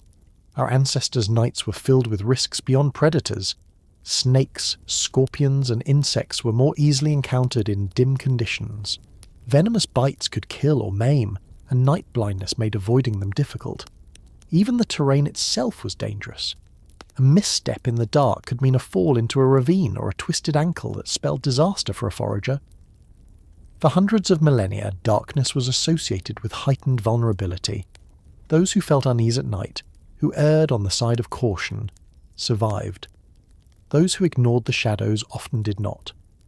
This evolutionary inheritance still pulses through our nervous system. Studies show that modern humans, even when raised in safe environments, display heightened physiological arousal in darkness. Heart rate increases, startle responses sharpen, and attentional focus narrows. Common phobias, of the dark, of enclosed spaces, of snakes and spiders, appear across cultures, suggesting deep evolutionary roots. These fears are not learned entirely from experience. They are prepared fears, biases etched into the architecture of the brain. Neuroscience helps explain how these ancient patterns persist. The amygdala, the brain region central to fear processing, responds rapidly to ambiguous stimuli, especially in low light. A shadow or sudden movement can trigger alarm before the conscious mind interprets it. This rapid response may once have saved lives by buying precious seconds against predators. Today, it can make a creaking pipe feel like an intruder. The brain's design favours false alarms over missed threats. In ancestral environments, that asymmetry made sense. Archaeological hints remind us how central darkness was to daily life. Hearths in caves show evidence of constant maintenance, suggesting fires were tended through the night. Portable torches, charred sticks found in caves, indicate attempts to push back the darkness even beyond campfires. Myths and rituals from later societies often divide the world into light and dark, order and chaos, safety and danger. These cultural expressions may echo the primal fact that night was always a time to be endured rather than embraced. The persistence of night fear also reflects the role of memory. Negative experiences, an attack in the dark, a venomous bite, are remembered more strongly than neutral or positive ones. This negativity bias, once protective, reinforces our association of darkness with danger. Even in childhood today, children fear monsters in closets or under beds. Developmental psychology suggests this is not simply cultural storytelling, but an expression of ancient caution mechanisms triggered by immaturity in a vulnerable stage of life. It is worth noting that firelight did more than illuminate. It extended social life into the night. Around flames, humans gathered, told stories, and sang. Fire may have softened the terror of darkness, but it also reinforced the idea that light was safety and dark was peril. The boundary between the lit circle and the shadows beyond became symbolic, a division between known and unknown. Our myths of demons and spirits lurking at night may be cultural elaborations of that same boundary. Even as civilizations grew, the problem never vanished. Ancient cities lit their streets with torches, but crime and danger still peaked after sunset. Roman writers described fears of walking alone at night. Medieval towns imposed curfews, bells marking the time when citizens should be indoors. These practices reflect the enduring reality that human senses and bodies were not adapted for darkness. Technology could mitigate but not erase the evolutionary unease. Today, electric light has extended day into night more completely than ever before. Yet fear of darkness persists. People still avoid unlit alleys, still feel uneasy in unfamiliar woods after sunset. Horror films exploit this ancient response, using shadows and sudden sounds to trigger physiological reactions millions of years in the making. The mismatch is clear. Our environment has changed, but the wiring of our brains has not. As scientists, we must remain humble. We cannot reconstruct every detail of how early humans felt about the night, but the convergence of archaeology, psychology, and neuroscience suggests a coherent picture. Fear of the dark was adaptive, it saved lives, and it became deeply embedded in our biology. That inheritance explains why we, with all our lights and locks, still flinch at shadows. And so, we end with a haunting question. If we still fear the dark in a world of electricity, what other ancient fears do we carry unnoticed, shaping our behaviour in ways that no longer fit our surroundings? The shadows in the room may be empty, but the shadows in our minds are full of memory. We live in a world of nations, religions, sports teams, political parties, and countless smaller allegiances. Billions of us now walk the earth, connected by trade, internet, and global institutions. And yet, for all this scale and supposed modernity, our minds still split the world into us and them. We choose tribes, defend them fiercely, and often believe what our group believes even when evidence suggests otherwise. The haunting question is this: why do billions of us still split into tribes? The answer begins deep in our evolutionary past. For at least 200,000 years, Homo sapiens lived in small groups where survival depended on cooperation. Loyalty to the group was not optional. To be cast out was to die. Anthropologists studying forager societies today note that membership is enforced not by contracts or written laws, but by shared values, norms, and beliefs. Gossip maintains reputations, stories reinforce morality, and collective rituals mark identity. These mechanisms create cohesion. The same mechanisms also create sharp boundaries between those who belong and those who do not. Our brains seem to be tuned for this kind of loyalty. Studies of social psychology reveal that humans privilege group membership over abstract truth. In experiments, people will often conform to a group's opinion even when their own eyes tell them it is wrong. This bias makes sense when viewed through evolutionary history. A lone dissenter in a small band might be correct about a fact, but if insisting on that truth led to ostracism, their survival chances plummeted. Aligning with the tribe, even at the cost of accuracy, kept you alive. Truth was negotiable, belonging was not. This deep logic still underpins much of human behaviour. Religion, nationalism, and political affiliation are modern manifestations of ancient loyalty systems. Anthropologist Ella Al-Shamai's own personal story illustrates this vividly. As she has recounted, she grew up within a conservative religious community, where rejecting creationist views was not simply a matter of disagreeing with science, it was equivalent to questioning the tribe itself. For her younger self, the scientists who spoke of evolution were not just wrong. They were outsiders, members of another tribe with alien values. Only through years of study, reflection, and painful departure from her original community did she adopt a new scientific worldview. Her story captures in miniature the larger dynamic. Beliefs are not merely individual choices, but social signals of allegiance. Archaeology also offers glimpses of this tribal logic in deep time. Distinct tool styles appear in different regions, even when raw materials and environments were similar. The persistence of such variation suggests that cultural markers were maintained as signs of group identity. Beads, pigments, and ornaments likewise carried symbolic weight, distinguishing one community from another. These were not simply practical differences, but badges of belonging. Tribal identity was literally worn on the body. The costs of tribal loyalty are equally ancient. Conflict between groups left its marks in skeletal injuries, fortified settlements, and later historical records. To defend one's tribe often meant aggression toward outsiders. Loyalty was the glue of survival, but it was also the tinder of violence. Our brains evolved to navigate this tension, cooperative within the group, wary or hostile beyond it. Even today, neuroscience studies show stronger empathetic responses to the suffering of in-group members compared to strangers. The wiring of the tribal mind remains stubbornly asymmetric. We must be cautious in drawing conclusions. Not every feature of tribal life in the past maps neatly onto modern behaviour. Ancient bands were small, while today's tribes can number in the millions. Still, the psychological mechanisms remain strikingly similar. Whether the group is a village, a nation, or a football club, the brain's circuits for loyalty and conformity light up in the same ways. The resilience of tribalism helps explain why global institutions struggle to override local identities. The United Nations may represent humanity as a whole, but most individuals feel stronger emotional ties to their immediate nation, community, or faith. Evolution prepared us to invest heavily in small groups where faces were known and reputations mattered.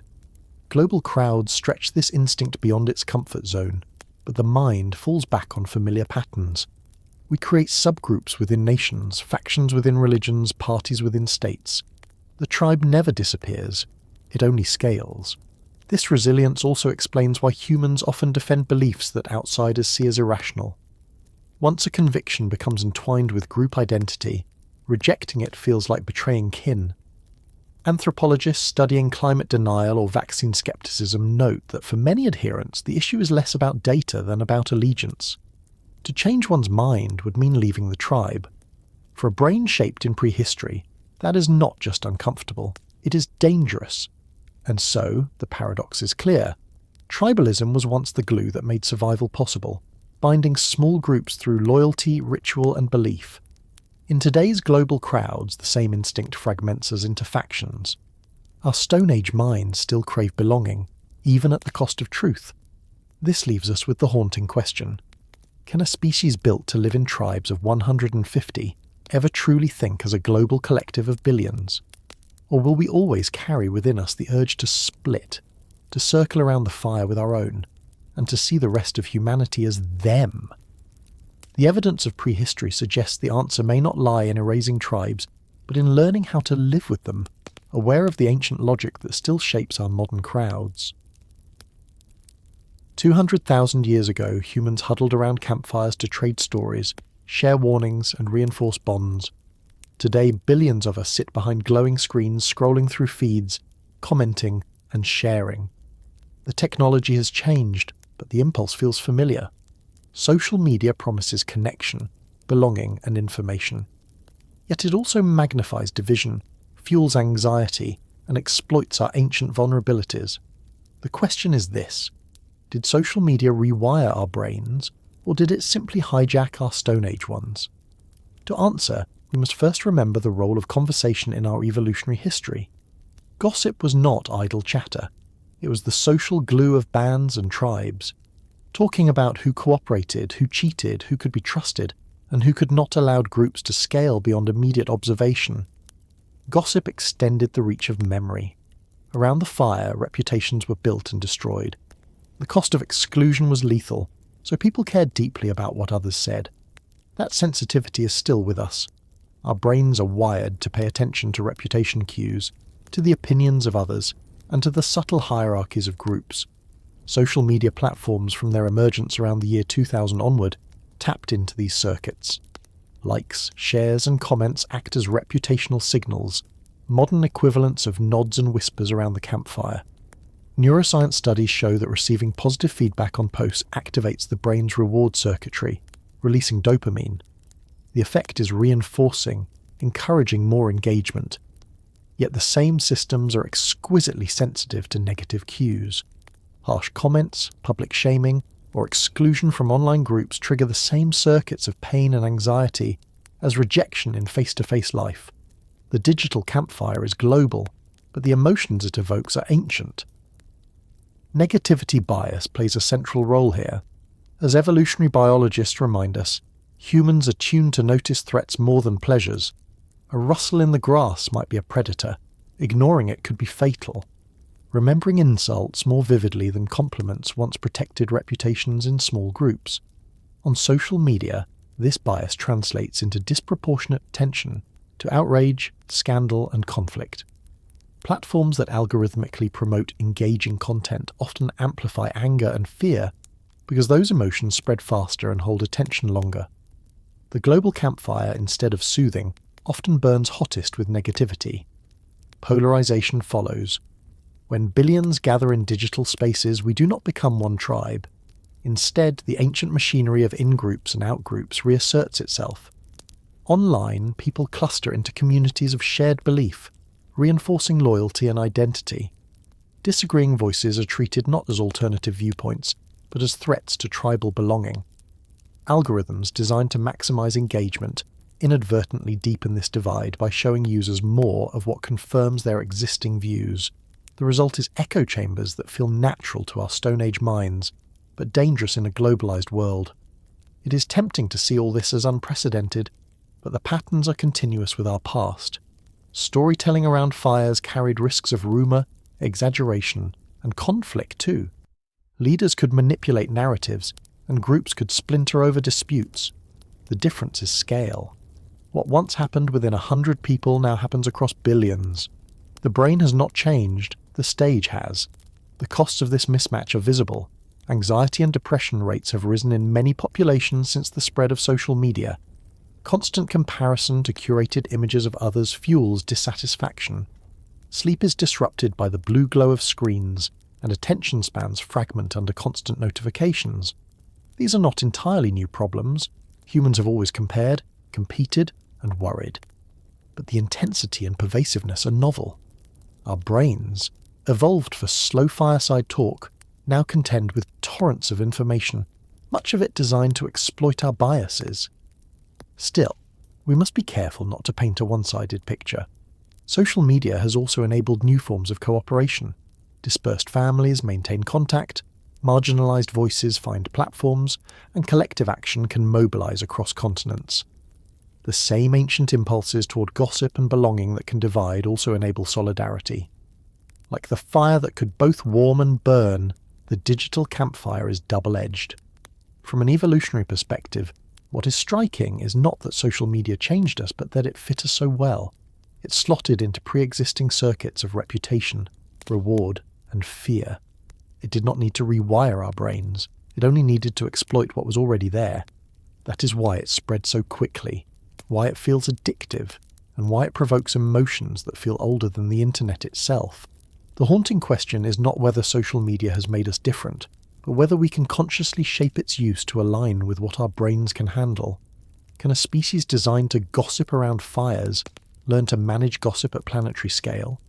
Or are we forever at risk of letting ancient instincts, amplified by modern tools, destabilize the very societies those tools were meant to connect? What is perhaps most revealing about the digital campfire is how quickly it colonized the rhythms of our lives. Archaeologists measure cultural transitions in centuries or millennia. Farming took thousands of years to spread. Urbanization unfolded slowly across regions. Social media, by contrast, went from novelty to near universal within barely 2 decades. That speed is not evidence of rewiring so much as proof of fit. The platform that most successfully harnessed our ancient instincts spread like wildfire because it resonated with what minds already wanted to do. Watch, compare, belong, exclude. The metrics of this fit are visible in time spent. Forager bands may have devoted hours each evening to conversation by firelight. Today, users spend comparable stretches scrolling, liking and posting. The difference is not in the duration but in the scope. Fireside talk involved familiar faces, voices and contexts. Online engagement involves strangers, celebrities, and curated fragments, often stripped of the cues that normally regulate human interaction. Tone, gesture, context.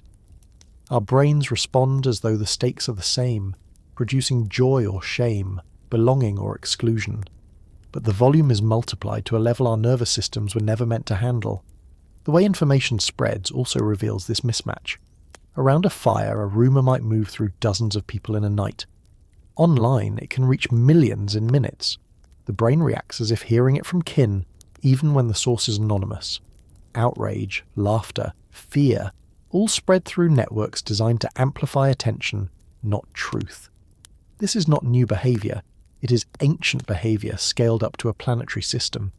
That is why the digital campfire feels both familiar and overwhelming. And perhaps the most humbling realization is that none of this was consciously designed to destabilize us. The platforms evolved by trial and error, much like tools in prehistory. Features that generated more engagement, like buttons, infinite scrolls, algorithmic feeds, were selected because they fit our brains so efficiently. The outcome, however, is that our deepest evolutionary biases now operate in an environment where they are constantly triggered, with little respite. For the nervous system built for a tribe of 150, the effect is exhaustion. We are left then with a paradox as old as humanity. Fire gave us warmth, stories and safety, but it could also burn, spread and consume. Social media is the same, a campfire that connects across the planet, yet threatens to scorch the very bonds it was meant to strengthen. The challenge is not to abandon the fire, but to learn, perhaps for the first time in our history, how to regulate an ancient instinct at global scale. In the late 1990s and early 2000s, millions of people around the world began to notice something strange. Their thumbs ached, their wrists tingled, and their fingers cramped after long days with small devices. Doctors gave the problem a name, BlackBerry thumb, after the popular handheld phone, and soon it became shorthand for a new kind of evolutionary mismatch. Our ancestors' hands had been honed to throw spears, grip tools and weave baskets. They were not designed to swipe, scroll and tap thousands of times a day. The question is this: why do phones break our bodies? Anatomy gives part of the answer. The human hand is a marvel of evolution. Opposable thumbs, fine motor control and sensitive fingertips made tool-making and symbolic expression possible. But these abilities evolved under conditions of varied and intermittent use. A day in the life of a forager involved walking, carrying, digging, throwing and gesturing, activities that spread mechanical stress across many joints and muscles. Repetition was present, but not in the relentless, uniform way modern devices demand. When mobile phones entered daily life in the late 20th century, the scale of repetitive motion shifted. Text messaging required rapid thumb movements, often at awkward angles. Later, touchscreens demanded constant swiping and tapping, concentrating stress on small tendons and joints. Medical reports from the early 2000s describe rising cases of tendinitis, carpal tunnel syndrome, and repetitive strain injuries linked directly to handheld devices. Our anatomy, flexible but limited, had no time to adapt. The span of 2 decades is a blink compared to the hundreds of thousands of years it took to shape the hand. The problem is not just mechanical. Prolonged device use alters posture, drawing shoulders forward and bending necks downward. Tech neck, as some clinicians call it, places strain on vertebrae and muscles unused to such sustained angles. Eye fatigue adds another layer. Foragers evolved to scan landscapes at varied distances. Now we focus inches from our faces for hours, exposed to blue light that disrupts circadian rhythms. Again, the body has no evolutionary preparation for this environment. Statistics highlight the scale of the mismatch. Surveys in the 2010s showed teenagers sending thousands of texts per month, sometimes hundreds per day. Adults too increasingly relied on devices for work, navigation, and communication. Orthopedic clinics reported dramatic rises in repetitive strain injuries among young people. Conditions once associated with factory or office labour now appeared in schoolchildren. The devices did not rewire our bodies, they simply exploited them beyond design limits. This is not to say that evolution never prepared us for endurance. The human body excels at sustained walking, long-distance running, and flexible problem-solving. But there are thresholds. A thumb that excels at gripping tools does not excel at 20,000 microswipes in a single week. A spine that supports varied motion falters under endless hunching. We are Stone Age bodies confronted with demands they never encountered in ancestral life. There is also a social dimension. Injuries of this kind are often dismissed because they lack dramatic visibility. A sprained ankle or a broken bone is obvious. Tendon inflammation is not. Yet for sufferers, the consequences are real. Chronic pain, reduced mobility, disrupted sleep. Archaeologists remind us that the skeletons of early farmers show wear from grinding grain, just as medieval scribes show strain from constant writing. Today, our strain is digital. Different tools, same pattern, our bodies paying the cost of new cultural practices. The story is still unfolding. Voice recognition, haptic feedback, and new interfaces may change how we interact with technology, spreading the load more evenly across the body. But for now, the evidence suggests that our hands, eyes, and spines are in conflict with the devices we depend upon. We cannot evolve quickly enough to keep pace. And so we arrive at the haunting question. If phones already break our bodies in mere decades, What happens as devices become even more embedded in our daily lives? Are we witnessing only the first wave of mismatches, with deeper costs yet to emerge? Or can we learn, unlike many times before, to design tools with the limits of our ancient anatomy in mind? The answer is not yet clear. What is clear is that our thumbs, those small miracles of evolution, were built to grasp the world, not to scroll endlessly through it.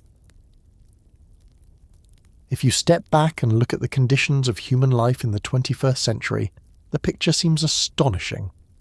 Most people today are unlikely to be killed by wild animals.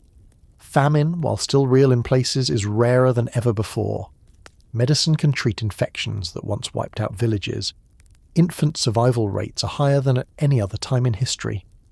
Yet in surveys across nations, people report unprecedented levels of anxiety, stress, and a pervasive sense of insecurity. The haunting question is this: why do the safest humans in history feel the most unsafe? The answer lies in the mismatch between ancient minds and modern abundance. For hundreds of thousands of years, humans lived with scarcity. Food was uncertain, danger was immediate, and survival depended on vigilance. Evolution selected for nervous systems that prioritized threats over comforts. Remembering the path where a lion lurked mattered more than enjoying the patch where berries grew. Worrying about tomorrow's hunger mattered more than basking in today's satiety. These tendencies, adaptive in a world of scarcity, now persist in a world of plenty. Psychologists call this the negativity bias. Experiments consistently show that humans react more strongly to losses than to equivalent gains. Losing $50 feels more painful than gaining $50 feels pleasurable. This asymmetry echoes our evolutionary past, when a single mistake, eating the wrong plant, ignoring a warning sound, could be fatal. Natural selection favoured those who erred on the side of caution. In the modern world, the same bias fuels anxiety about finances, health, and status even when material conditions are secure. Status adds another layer. In small groups, social rank influenced access to resources and mates. Being excluded or losing prestige could reduce survival chances. Our brains therefore evolved to monitor relative position obsessively. Anthropologists studying forager bands note that gossip often centres on fairness, sharing, and reputation. In today's societies of millions, this vigilance has no off switch. Social comparison now extends to strangers, celebrities, and curated images online. Even in abundance, people feel deprived because they are wired to evaluate themselves against others. Status anxiety is a Stone Age adaptation misfiring in the 21st century. Another contributor is unpredictability. Foragers faced uncertainty daily, but they managed it through immediate return systems. Food was gathered and eaten within days, and trust was maintained through sharing. Modern humans, by contrast, face abstract uncertainties. Markets, careers, pensions, global politics. The scale of unpredictability overwhelms systems designed for tangible threats. The result is chronic stress, an ancient fight-or-flight response triggered by invisible forces like interest rates or job security. Biology confirms the toll. Cortisol, the hormone that surges under stress, is designed for short-term bursts. In ancestral environments, it readied the body to fight predators or flee danger. Today, it is often elevated chronically, linked to insomnia, weight gain, weakened immunity, and mood disorders. The safest humans in history carry biochemical signatures of constant alarm, not because lions lurk in the grass, but because emails, deadlines, and imagined losses keep ancient circuits firing. It is important to avoid simple nostalgia. Life in the past was not free from anxiety. Hunter-gatherers worried about famine, injury, and intergroup conflict. But their stress was acute and episodic, resolved when the danger passed. Modern stress is diffuse and enduring. Instead of spikes, we endure drips, an IV of unease that rarely shuts off. This chronicity may explain why anxiety disorders are among the most common mental health conditions worldwide today. The paradox is clearest in affluent societies. Here, people enjoy unprecedented lifespans, caloric abundance, and technological convenience, yet report high levels of dissatisfaction and fear. The evolutionary lens helps make sense of this contradiction. Minds sculpted to anticipate scarcity cannot simply switch off in abundance. Instead, they redirect vigilance toward relative deprivation and imagined threats. The safer the environment, the more space there is for abstract worries to fill the void. This does not mean anxiety is meaningless. The same vigilance that misfires in abundance also fuels innovation, planning, and cooperation. A nervous system that cannot fully relax remains motivated to solve problems, but the costs are evident. Rising rates of burnout, insomnia, and stress-related illness testify to the mismatch. We are bodies built for scarcity, now living in abundance, and our minds have not yet caught up. And so we circle back to the haunting question: if our ancient stress systems cannot find peace in plenty, can they ever find peace at all? Or is anxiety destined to shadow humanity as long as Stone Age brains navigate modern worlds of skyscrapers, supermarkets, and screens? The evidence so far suggests that fear was never meant to vanish. It was meant to keep us alive. What it was never meant to do was follow us endlessly into abundance. What complicates the story of modern anxiety further is that safety itself has become strangely invisible. For most of human history, the absence of danger was fleeting, never guaranteed. A quiet night might always be interrupted by a predator, a rival, or a sudden storm. Today, systems of law, medicine, and infrastructure shield most people from these acute threats so consistently that we rarely notice them. Roads are paved, water is purified, and police or hospitals respond when emergencies arise. But because our nervous systems evolved to scan for what could go wrong, not for what is reliably going right, safety fades into the background. What stands out are the gaps, the rare crimes, the occasional accidents, the headlines of disaster. The very rarity of these events sharpens their psychological impact, making modern people feel more vulnerable than they are. There is also the irony of abundance itself. The supermarket shelf piled high with food choices may seem like the antithesis of scarcity. Yet behavioral economics shows that too much choice can heighten anxiety. In ancestral settings, the decision was often binary: eat or do not eat, fight or flee. Today's constant micro-decisions, what to buy, what to wear, what to click, overload circuits designed for simpler choices. Psychologists call this decision fatigue. It leaves people restless and unsatisfied even when every option is safe. Anthropologists point to another mismatch: the erosion of tight-knit community. Foragers relied on face-to-face bonds and shared burdens. Anxiety could be soothed by immediate reassurance from kin. In modern cities, individuals often live surrounded by strangers, connected more through institutions than through personal ties. Loneliness is reported at high rates even in crowded metropolises. The nervous system interprets isolation as danger, because in ancestral conditions, separation from the group meant vulnerability. Thus, the paradox emerges. One can be safer than ever before in a physical sense, yet feel more unsafe because the old cues of safety, close community, shared vigilance, visible cooperation, are missing. Even cultural storytelling reinforces the mismatch. Myths and rituals in small groups once provided frameworks for interpreting danger and resilience. Modern humans inherit media that thrives on dramatizing risk. News cycles dominated by catastrophe. Entertainment built on suspense and fear. These narratives hijack ancient circuits that are attuned to listen carefully when danger is described. A rumour of lions once spread through a camp. Now it is a breaking headline about market crashes or global unrest. The brain responds as if both were immediate threats. What is most humbling in all this is that anxiety is not an error but a feature, honed over millennia to preserve us. The mismatch is that the calibration is wrong for today's environment. We no longer need to carry constant dread into the supermarket aisle or into bed at night. But evolution has no mechanism to recalibrate in just a few generations. The result is a species living with echoes of dangers that are no longer there, still wired to brace at shadows, even in the age of plenty. Imagine plucking a handful of wild berries 10,000 years ago. The sweetness would have been rare, fleeting, and precious. Or picture the relief of finding animal fat after weeks of lean game, the salt from mineral deposits, the satisfaction of a roasted marrow bone. In a world of scarcity, these tastes were signals. Eat now, store energy, survive tomorrow. Yet walk into a supermarket today, and those same signals are everywhere. packaged, processed, amplified far beyond their natural forms, and instead of saving us, they are slowly killing us. The question is this: why does food that once saved us now kill us? The roots lie in the evolutionary logic of craving.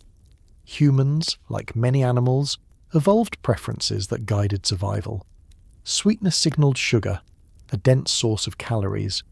Bitterness often signalled toxins, so we learned to avoid it. Salt was essential for nerve and muscle function, yet rare in inland environments, so the tongue evolved to prize it. Fat carried more than double the calories per gram compared to carbohydrates or protein, making it the ideal energy reserve in uncertain times. Craving these flavours ensured that when they were found, they were eaten, and when they were eaten, they sustained life through famine. Anthropological studies of forager diets confirm this.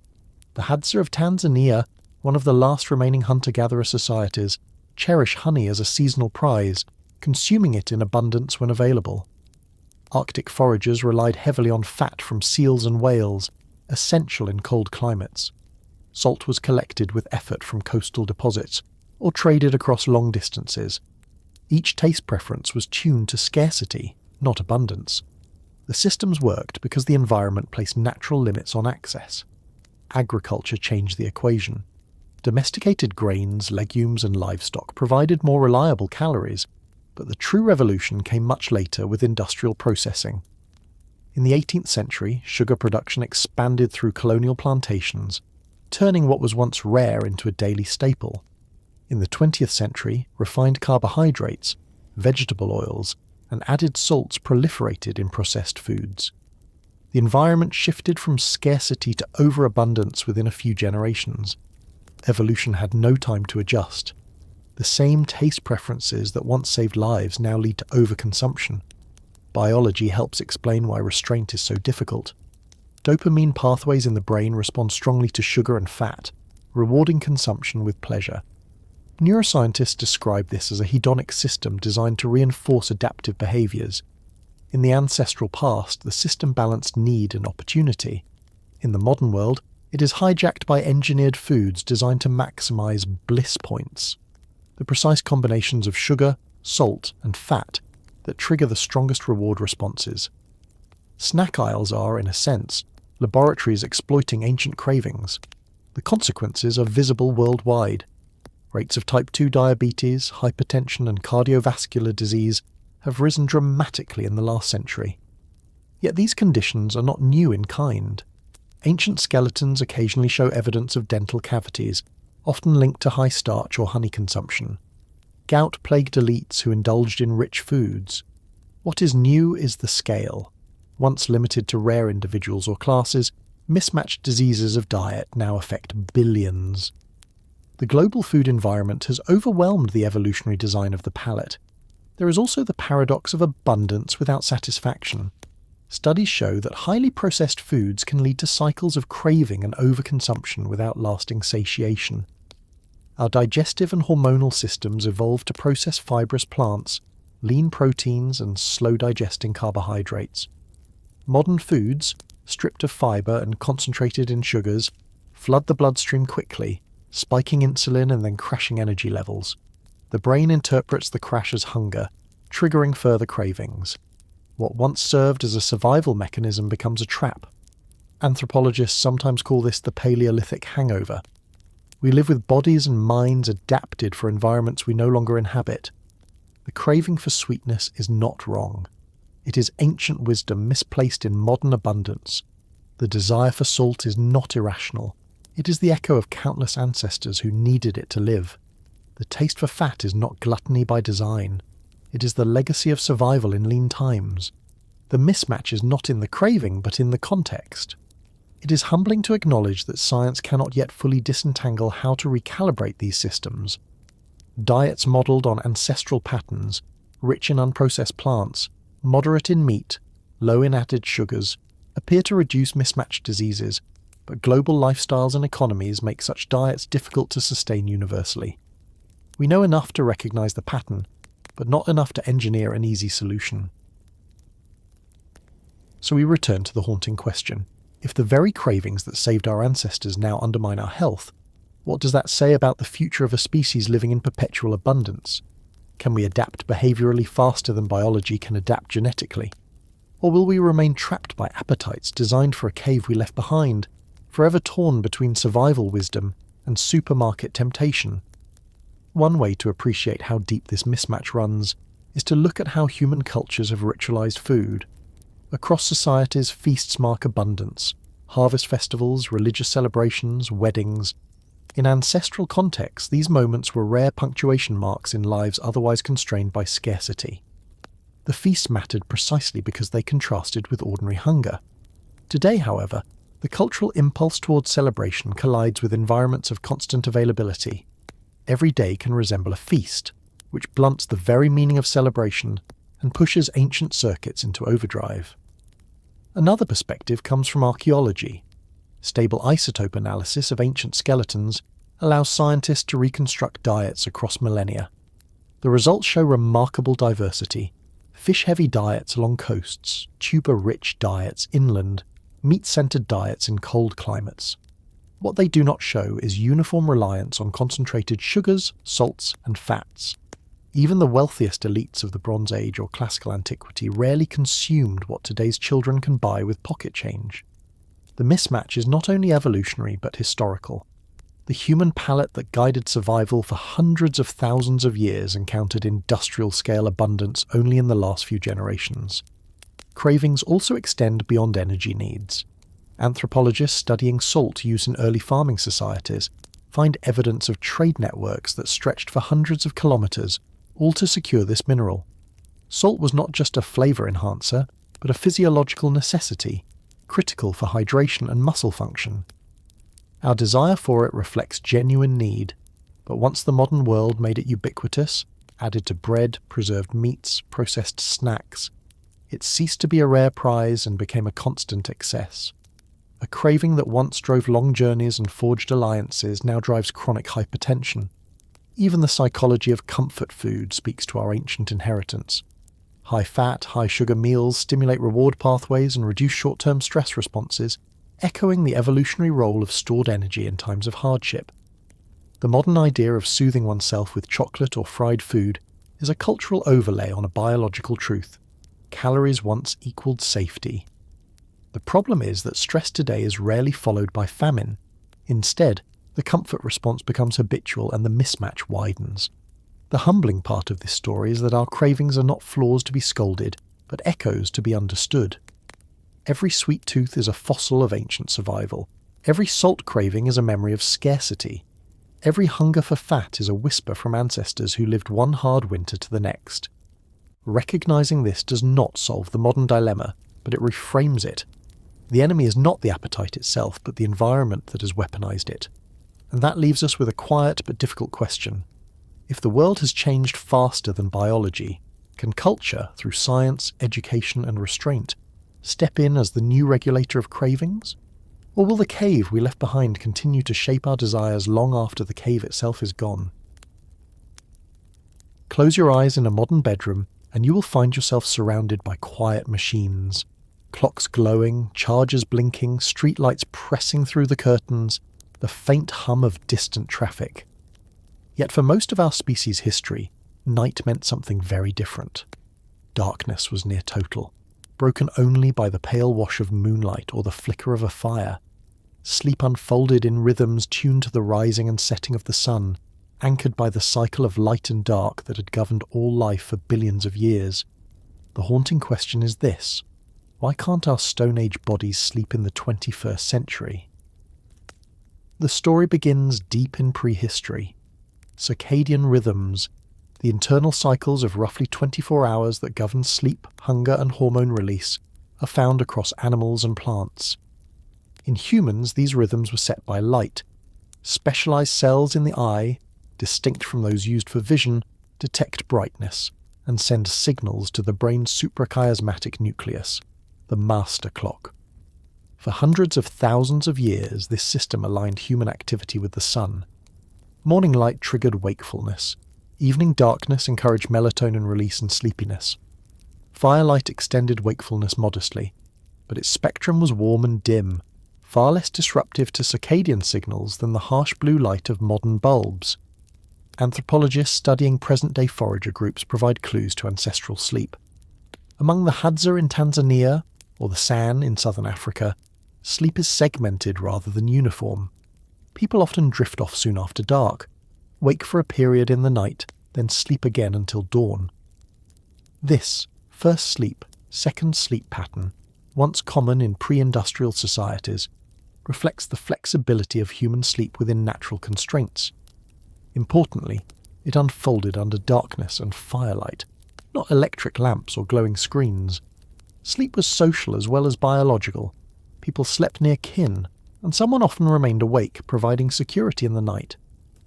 The Industrial Revolution and the spread of artificial lighting changed this ancient pattern in barely 2 centuries. Gas lamps, then incandescent bulbs, extended activity far past sunset. Work hours shifted, nightlife flourished, and sleep began to shrink. Studies of factory towns in the 19th century describe workers sleeping fewer hours than rural neighbours, their nights carved up by shifts and long commutes. By the 20th century, electric light had become nearly universal, allowing humans to banish darkness at will. Our biology, however, did not change. The circadian system still responds to light as if it were sunlight, suppressing melatonin and delaying sleep when exposed to brightness in the evening. The arrival of screens intensified the mismatch. Televisions, computers, smartphones and tablets emit high levels of short wavelength blue light, the very spectrum most effective at resetting circadian rhythms. Using such devices at night tells the brain, in effect, that it is midday. Research shows that exposure to screens before bedtime delays melatonin release, reduces sleep duration, and fragments sleep quality. For a nervous system calibrated to firelight and moonlight, the glow of a phone is profoundly confusing. Insomnia, once a minor complaint, has become a widespread epidemic. Surveys suggest that nearly 1 in 3 adults in industrialized societies experiences chronic difficulty falling or staying asleep. Sleep duration has declined in many populations, with average nightly rest falling below 7 hours for large segments of the population. The consequences are broad: impaired memory, weakened immunity, heightened risk of cardiovascular disease, and increased vulnerability to mental health disorders. Our Stone Age bodies depend on sleep for restoration, yet our modern environments relentlessly erode it. It is worth noting that humans are not unusual in needing sleep. Every studied animal sleeps, from insects to mammals. What makes humans distinctive is how we manipulate our environment to override natural cycles. No lion or bird can flood its habitat with artificial light. Only humans can turn night into day, and only humans, it seems, can create insomnia as a cultural byproduct. Archaeological remains cannot tell us how well our ancestors slept, but ethnographic comparisons and evolutionary reasoning suggest they were not immune to disturbance. Noise, predators, and hunger disrupted rest too. What differs today is the chronic systemic disruption of circadian rhythms by technology itself. Even architecture plays a role. Modern bedrooms are often sealed from natural light, making mornings dim and evenings bright, the reverse of ancestral conditions. Office workers spend much of the day under artificial light weaker than true daylight, then return home to environments illuminated intensely at night. This inversion leaves circadian clocks drifting, unsure of when day begins or ends. Jet lag, once rare, is now routine for millions, further confusing biological rhythms. The science is still unfolding, and we should be humble about what we know. Not all insomnia is caused by light. Stress, irregular schedules, and individual variation matter too. Yet the convergence of evidence, from laboratory studies of melatonin suppression to field studies of forager sleep, suggests a clear pattern. Our bodies evolved for nights of darkness and days of bright light, and we have inverted that equation. The haunting question lingers. If sleep is as ancient and essential as breathing, what happens when a species systematically undermines it? Can cultural adjustments, dimming lights, limiting screens, redesigning work schedules, restore what biology demands? Or are we destined to live as insomniacs in the 21st century, our Stone Age bodies still waiting for the darkness that never comes? Evolution is often described as a relentless filter. a process that rewards survival and reproduction while eliminating traits that hinder them. For hundreds of thousands of years, this filter shaped our bodies and minds with unflinching severity. Infants who could not survive infection did not grow to adulthood. Individuals with infertility left no descendants. Genetic disorders that prevented reproduction faded from populations. Then, within a single century, the filter shifted. Antibiotics cured infections that once killed. Vaccines prevented diseases before they took hold. Fertility treatments allowed families once deemed biologically impossible. Glasses corrected poor eyesight, surgery repaired defects, and advanced medicine sustained lives well beyond reproductive years. The haunting question arises: did we stop evolving when we invented medicine? The claim is provocative, and 𝐓𝐈𝐌𝐄𝐒𝐒 and other evolutionary biologists have suggested it in interviews. Natural selection, they argue, is weaker now than ever before. Traits that once would have been strongly selected against, like infertility, severe allergies, or congenital disorders, no longer prevent survival or reproduction in the same way. If survival is no longer tightly linked to biology, the mechanism of evolution appears muted. But we must examine carefully what this means. Consider infectious disease. For most of human history, epidemics shape populations dramatically. Archaeology reveals waves of mortality from tuberculosis, leprosy, and plague. Survivors passed on resistant alleles, gradually altering gene frequencies. In the 20th century, antibiotics transformed this landscape. Diseases that once culled populations, strep infections, syphilis, bacterial pneumonias, became treatable. Natural selection lost one of its most powerful filters. Yet pathogens evolve rapidly, and the arms race continues. Antibiotic resistance is now a global crisis, a reminder that evolution never halts. It only changes participants. Infertility offers another lens. By definition, infertility reduces reproductive success. In the past, individuals who could not conceive simply left no genetic descendants. Today, technologies like in vitro fertilization allow many to have children despite underlying biological barriers. The result is that alleles contributing to infertility may persist in the gene pool rather than being pruned away. From a strict Darwinian perspective, this represents a weakening of natural selection. Yet from a human perspective, it represents triumph, a refusal to let biology dictate destiny. Vision provides a subtler example. Myopia is widespread in many modern populations. In ancestral environments, severe nearsightedness might have reduced survival chances, impairing hunting or gathering. Today, glasses, contact lenses, and corrective surgery make it nearly irrelevant. Millions of people thrive with a condition that would once have been disadvantageous. Here too, medicine alters the balance of selection. But does this mean evolution has truly stopped? Most evolutionary biologists say no. Selection pressure has not disappeared. It has shifted. Human reproduction is still influenced by social, cultural, and economic forces. Genes that once conferred advantage in one context may now be neutral, or even disadvantageous in another. The rise of caesarean sections, for example, allows babies with larger heads to survive birth, potentially altering selection on pelvic dimensions. Global migration mixes gene pools at unprecedented rates, reshaping variation in ways unfamiliar to the past. Moreover, medicine extends life beyond reproduction, influencing the social environment of survival. Grandparents live long enough to help rear grandchildren, a phenomenon sometimes called the grandmother effect. While genes may not be selected directly through late survival, the cultural and social contributions of older individuals alter group success, which in turn affects the transmission of knowledge, values, and behaviour. Evolution is not only genetic but cultural, and medicine amplifies the cultural pathway by keeping more people alive longer. We must remain humble here.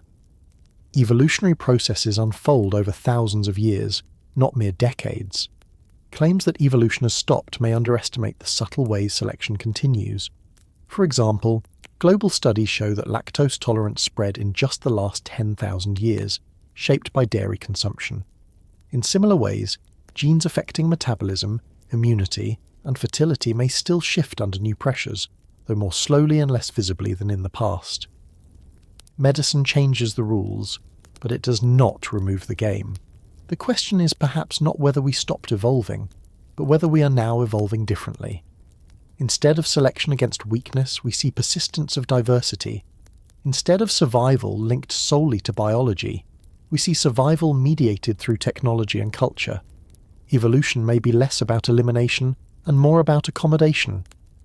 This raises profound questions about the future. Will human populations accumulate traits that were once pruned away, leading to new dependencies on medicine and technology? Or will cultural and technological evolution simply take the place of biological adaptation, creating a species that survives not by genes alone, but by inventions? The haunting question remains unresolved. Medicine has indeed weakened the harshness of natural selection, but it has not erased evolution. It has redirected it, softened it, and entangled it with culture in ways no previous species has experienced.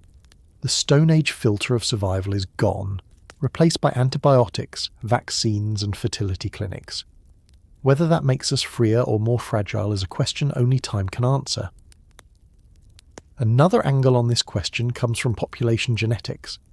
Even if medicine reduces mortality from certain conditions, gene frequencies still shift simply because not everyone reproduces equally.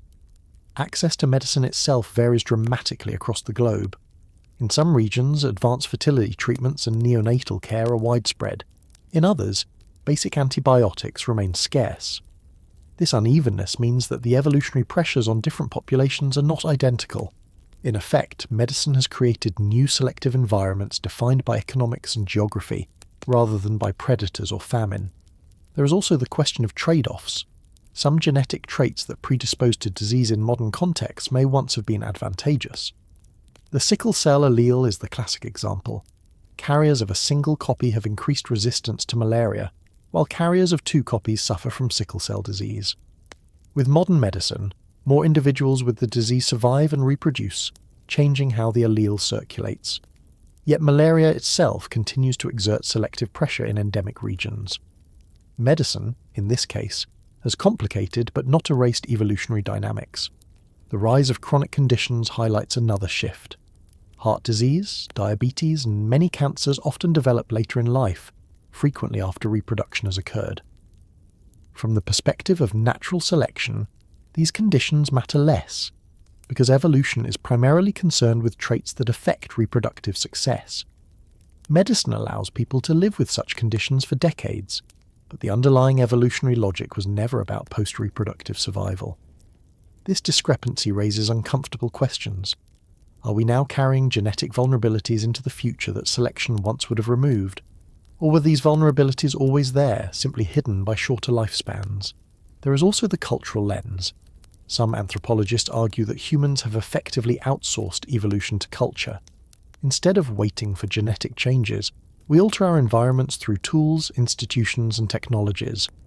Eyeglasses compensate for poor vision, vaccines compensate for weak immunity, and digital tools compensate for memory limits.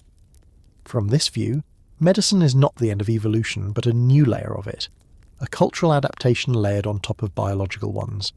Evolution continues, but its primary driver has shifted from genes alone to the interaction between genes and culture. Looking ahead, genetics and biotechnology may alter the equation even further. Gene editing technologies such as CRISPR raise the possibility of directly altering the human genome, bypassing the slow grind of natural selection altogether. This would not stop evolution but redirect it by conscious design. Whether humanity should take that path is a philosophical and ethical question, but it underscores the reality that medicine and evolution are no longer separate stories. They're entangled, shaping one another in ways our ancestors could never have imagined. What remains uncertain is how sustainable this path is. By softening selection, medicine has granted us longer lives and broader diversity, but it may also have increased dependence on the very technologies that sustain us. The humbling reality is that evolution did not prepare us for antibiotics, vaccines, or gene editing. These are tools we gave ourselves, and the long-term consequences are only beginning to unfold. We live in an age when science has achieved feats once unimaginable. Vaccines eradicate diseases that terrified our ancestors, satellites map the globe in real time, and climate models warn us of long-term planetary changes with astonishing precision. Yet at the very moment science wields such power, large segments of society turn away from it. Movements deny climate change despite overwhelming evidence. Parents refuse vaccines even as preventable outbreaks return. Conspiracy theories flourish, painting laboratories and scientists as villains. The haunting question is this: why do tribes distrust science, even when it saves them? The roots of this paradox run deep into human evolution. Trust in information has never been about evidence alone. For most of our species' history, the credibility of a claim depended less on logic than on who said it. When a bandmate warned of a predator near the river, the crucial factor was not peer-reviewed data, but whether you trusted the speaker as part of your group. Loyalty outweighed objectivity, and this bias was adaptive. To question every claim would have wasted precious time. To believe outsiders over insiders risked ostracism. Our brains became tuned to value group membership as the ultimate filter of truth. This ancient mechanism persists today. Sociologists studying vaccine hesitancy and climate denial find that beliefs often cluster along tribal lines: religious, political, cultural. When people reject scientific evidence, it is rarely because they cannot understand it. Instead, accepting it would place them at odds with their community. A mother in a vaccine-skeptical group may feel that trusting science threatens her bond with friends, family, or faith. A farmer in a coal-dependent region may feel that acknowledging climate change betrays neighbours whose livelihoods depend on fossil fuels. The logic is ancient. Better to risk being wrong with the group than to be right alone. The 20th century amplified this mismatch. Mass media, once thought to unify, created competing sources of authority. Television, radio, and later the internet multiplied voices, each claiming legitimacy. Trust in institutions, governments, universities, health agencies, rose at first but declined sharply by the late 20th century. Scandals, misinformation, and partisan battles eroded confidence. Into this vacuum, tribal identity surged back. Beliefs about vaccines or climate science became not just factual claims but badges of loyalty. Agreeing with science or rejecting it became less about data than about signalling which side you belong to. Anthropology provides instructive parallels. In small-scale societies, knowledge is distributed and contextual. Hunting techniques vary by tribe, even when the environment is similar. Rituals and myths encode ecological wisdom, but they are believed not because they are empirically tested, but because they are socially sanctioned. In modern contexts, scientific knowledge functions differently. It demands trust in distant experts, in processes invisible to laypeople. For many, that kind of trust feels alien. When a scientist in a white coat explains DNA or climate models, it can resemble, to the evolved brain, the proclamations of an outsider tribe. The post-truth era, as many scholars now call it, crystallizes this dynamic. Misinformation spreads not because it is convincing in itself, but because it resonates with group identity. A claim that vaccines are dangerous persists not because of overwhelming evidence, none exists, but because repeating it signals loyalty to a skeptical community. Likewise, climate denial endures not because data are lacking, but because belief aligns with the interests and identity of certain groups. In this sense, the distrust of science is less a failure of reason than a triumph of tribal logic.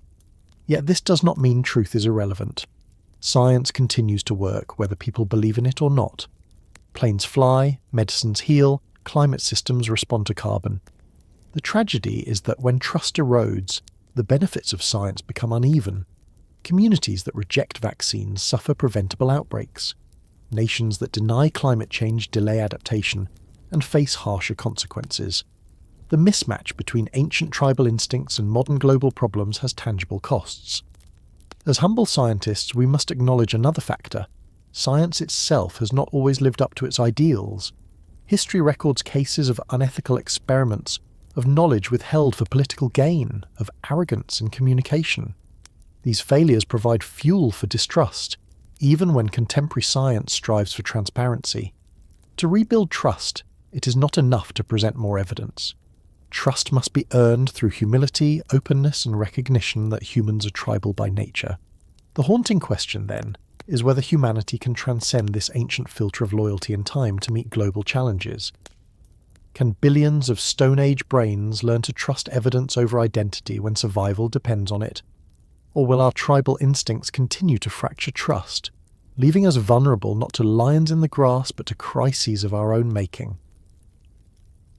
Another way to see this crisis of trust is to examine moments when science succeeded spectacularly, yet still met resistance.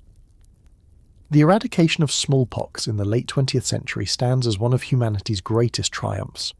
Through coordinated global vaccination campaigns, a disease that once killed millions vanished. Yet even during that campaign, rumours spread that vaccines were unsafe or carried hidden agendas. Resistance was not born of evidence, but of suspicion toward outsiders delivering them. The pattern has repeated with polio, measles, and so on. Scientific achievement can extinguish a virus, but it cannot extinguish the tribal reflex to distrust what comes from beyond one's group. Climate science tells a similar story. In the mid-20th century, early models of atmospheric carbon dioxide accumulation aligned remarkably well with observations. By the late 20th century, the consensus was clear. Human activity was warming the planet. Yet political and cultural divisions quickly overwhelmed the evidence. Fossil fuel industries funded campaigns of doubt. Communities whose livelihoods depended on coal or oil resisted findings that threatened their economic survival. Over time, denial became less about carbon data and more about identity. In some regions, to acknowledge climate change felt like betraying one's community. Science did not fail in accuracy, but trust fractured along tribal lines. What makes these episodes so powerful is that they reveal how information travels differently than we imagine. We like to think truth rises by weight of evidence, but in practice, it spreads through social networks. A claim endorsed by a trusted neighbour, pastor or politician carries more influence than a graph in a journal. Evolution prepared us to value social trust as the ultimate arbiter. In ancestral groups, this was a safe bet. In global societies, it can be perilous. The crisis is compounded by the speed of modern communication. Social media allows misinformation to leap across continents in hours. The tribal instincts behind it are ancient, but the amplification is new. A rumour that once might have stayed within a village now reaches millions, reinforced by echo chambers. Each retweet or repost functions like a nod around the fire, confirming group identity even if the content is false. The sobering part of this mismatch is that the stakes have grown. Distrust of science in the past might have cost a few lives within a band or village. Today, it can shape planetary-scale outcomes: global warming, pandemic spread, antibiotic resistance. The mismatch is no longer local, it is existential. And so the haunting question deepens. Can science, a practice built on evidence and uncertainty, learn to coexist with minds built for loyalty and belonging? Or will trust continue to fracture, leaving our greatest achievements vulnerable to the very instincts that once kept our ancestors alive? Science presents itself as the antidote to tribalism. It is supposed to be a method, not an identity, a way of testing claims against reality rather than a banner to rally under. Yet in recent decades, critics including 𝐓𝐈𝐌𝐄𝐒𝐒 have raised an unsettling question. Has science itself become a tribe? If so, the very institution designed to cut through bias may now be trapped in the same evolutionary logic that shaped every other human group. The haunting question is this: can science survive if it becomes just another tribe among many? The origins of modern science in the 19th century were framed as universal. Figures like Darwin, Pasteur, and Maxwell presented ideas intended to transcend national and cultural boundaries. The Royal Society in London adopted the motto nullius in verba, take nobody's word for it, as a declaration that evidence, not authority, would govern claims. In theory, science was open to anyone, regardless of origin or belief. In practice, though, participation was always shaped by social context. Science thrived in particular regions: Western Europe, North America, Japan, while other traditions were sidelined. Even at its birth, science bore the imprint of culture, class, and politics. In the 20th century, science became more institutionalized. Universities, government agencies, and corporations funded research, setting agendas and boundaries.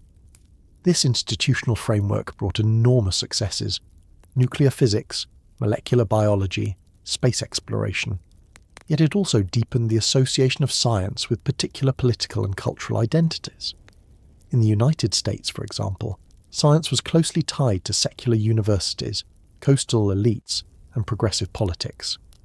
By the late 20th century, surveys showed that self-identified conservatives were less likely to trust scientific institutions, while liberals increasingly embraced science as part of their identity. A practice meant to rise above tribal loyalties was now being absorbed into them. 𝐓𝐈𝐌𝐿𝐄𝐒𝐒 points to this as an existential risk. If science is perceived as a left-leaning tribe, then those outside that tribe will treat it with suspicion, regardless of the evidence it produces. Vaccine skepticism, climate denial, and rejection of evolutionary biology all thrive not because of the strength of counter-arguments, but because of the perception that science belongs to the other side. When identity trumps data, truth itself becomes tribal currency. There are concrete examples of how exclusion sharpens this problem. Religious scientists often report hiding their faith in academic contexts, fearing ridicule or dismissal. Right-leaning scientists worry about being ostracized or denied platforms. Controversial figures such as Jordan Peterson or Elon Musk become flashpoints, their exclusion reinforcing the perception that science tolerates only certain ideological stances.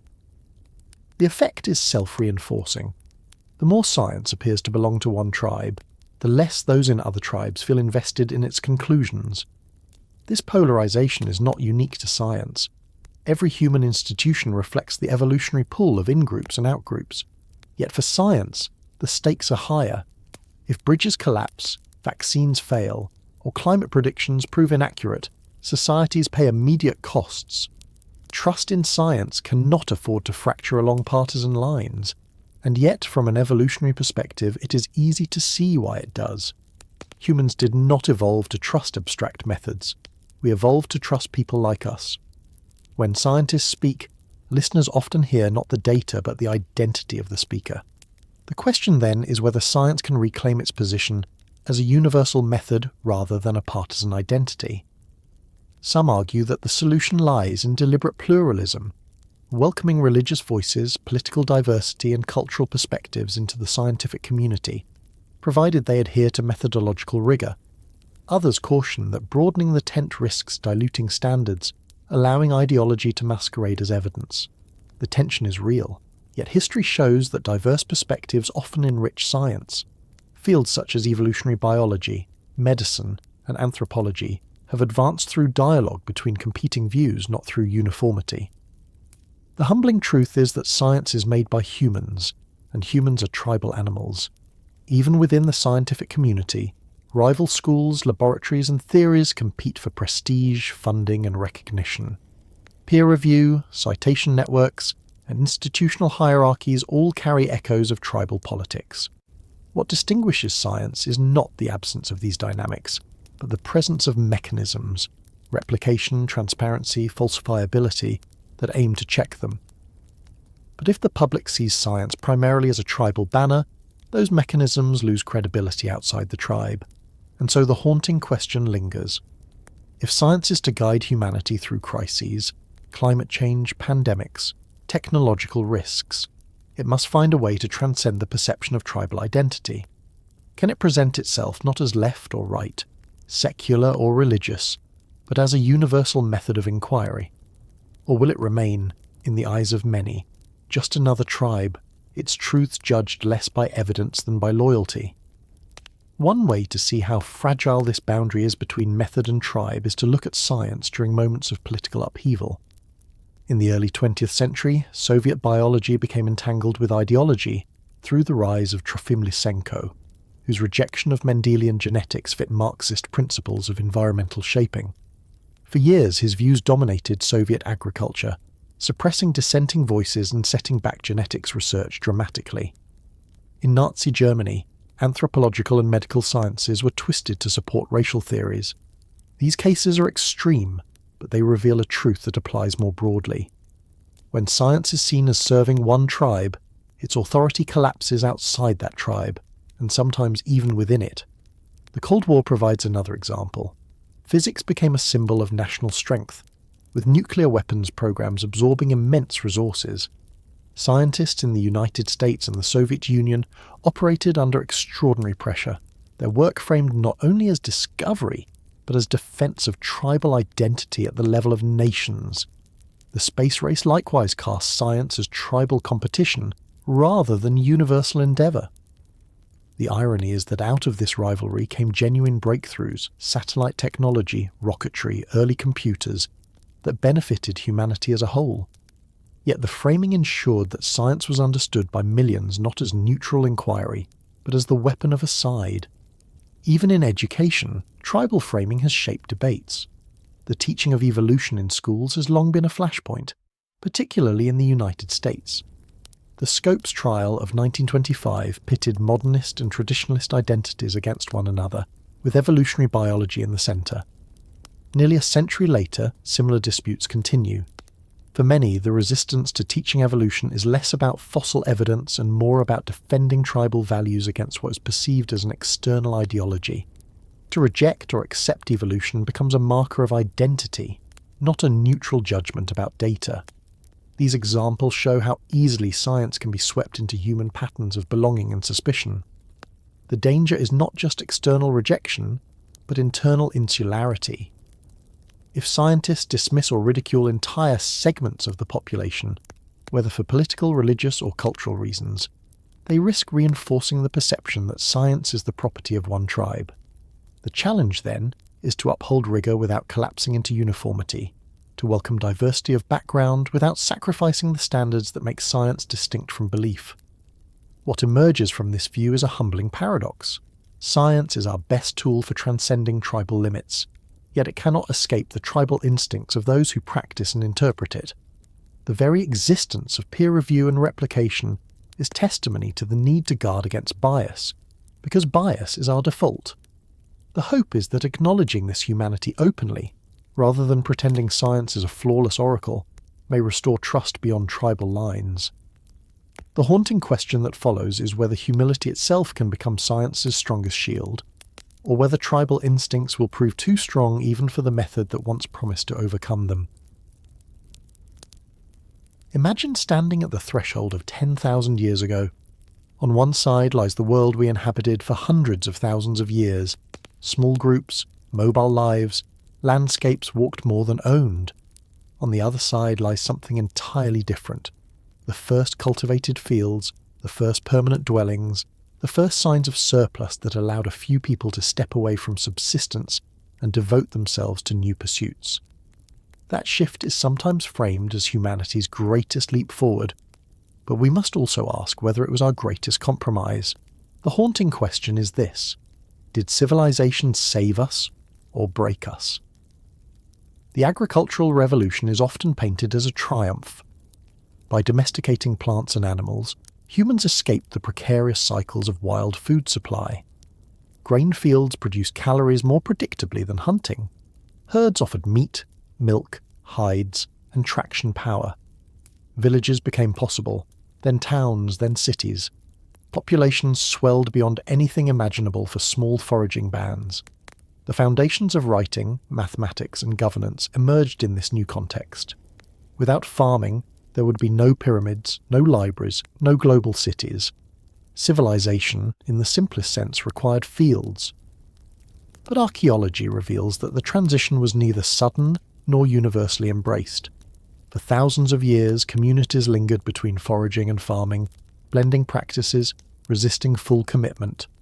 Some groups adopted agriculture only to abandon it later when it proved unstable. The shift was gradual and messy, and perhaps for good reason. Early farmers were often shorter and less healthy than their foraging contemporaries, their skeletons showing signs of malnutrition, arthritis, and infectious disease. Sedentary life with crowded settlements and close proximity to domesticated animals became fertile ground for pathogens. Tuberculosis, smallpox, and influenza all trace their origins to post-domestication societies. The very act of settling down created new vulnerabilities. From one angle, this was a bargain with fate.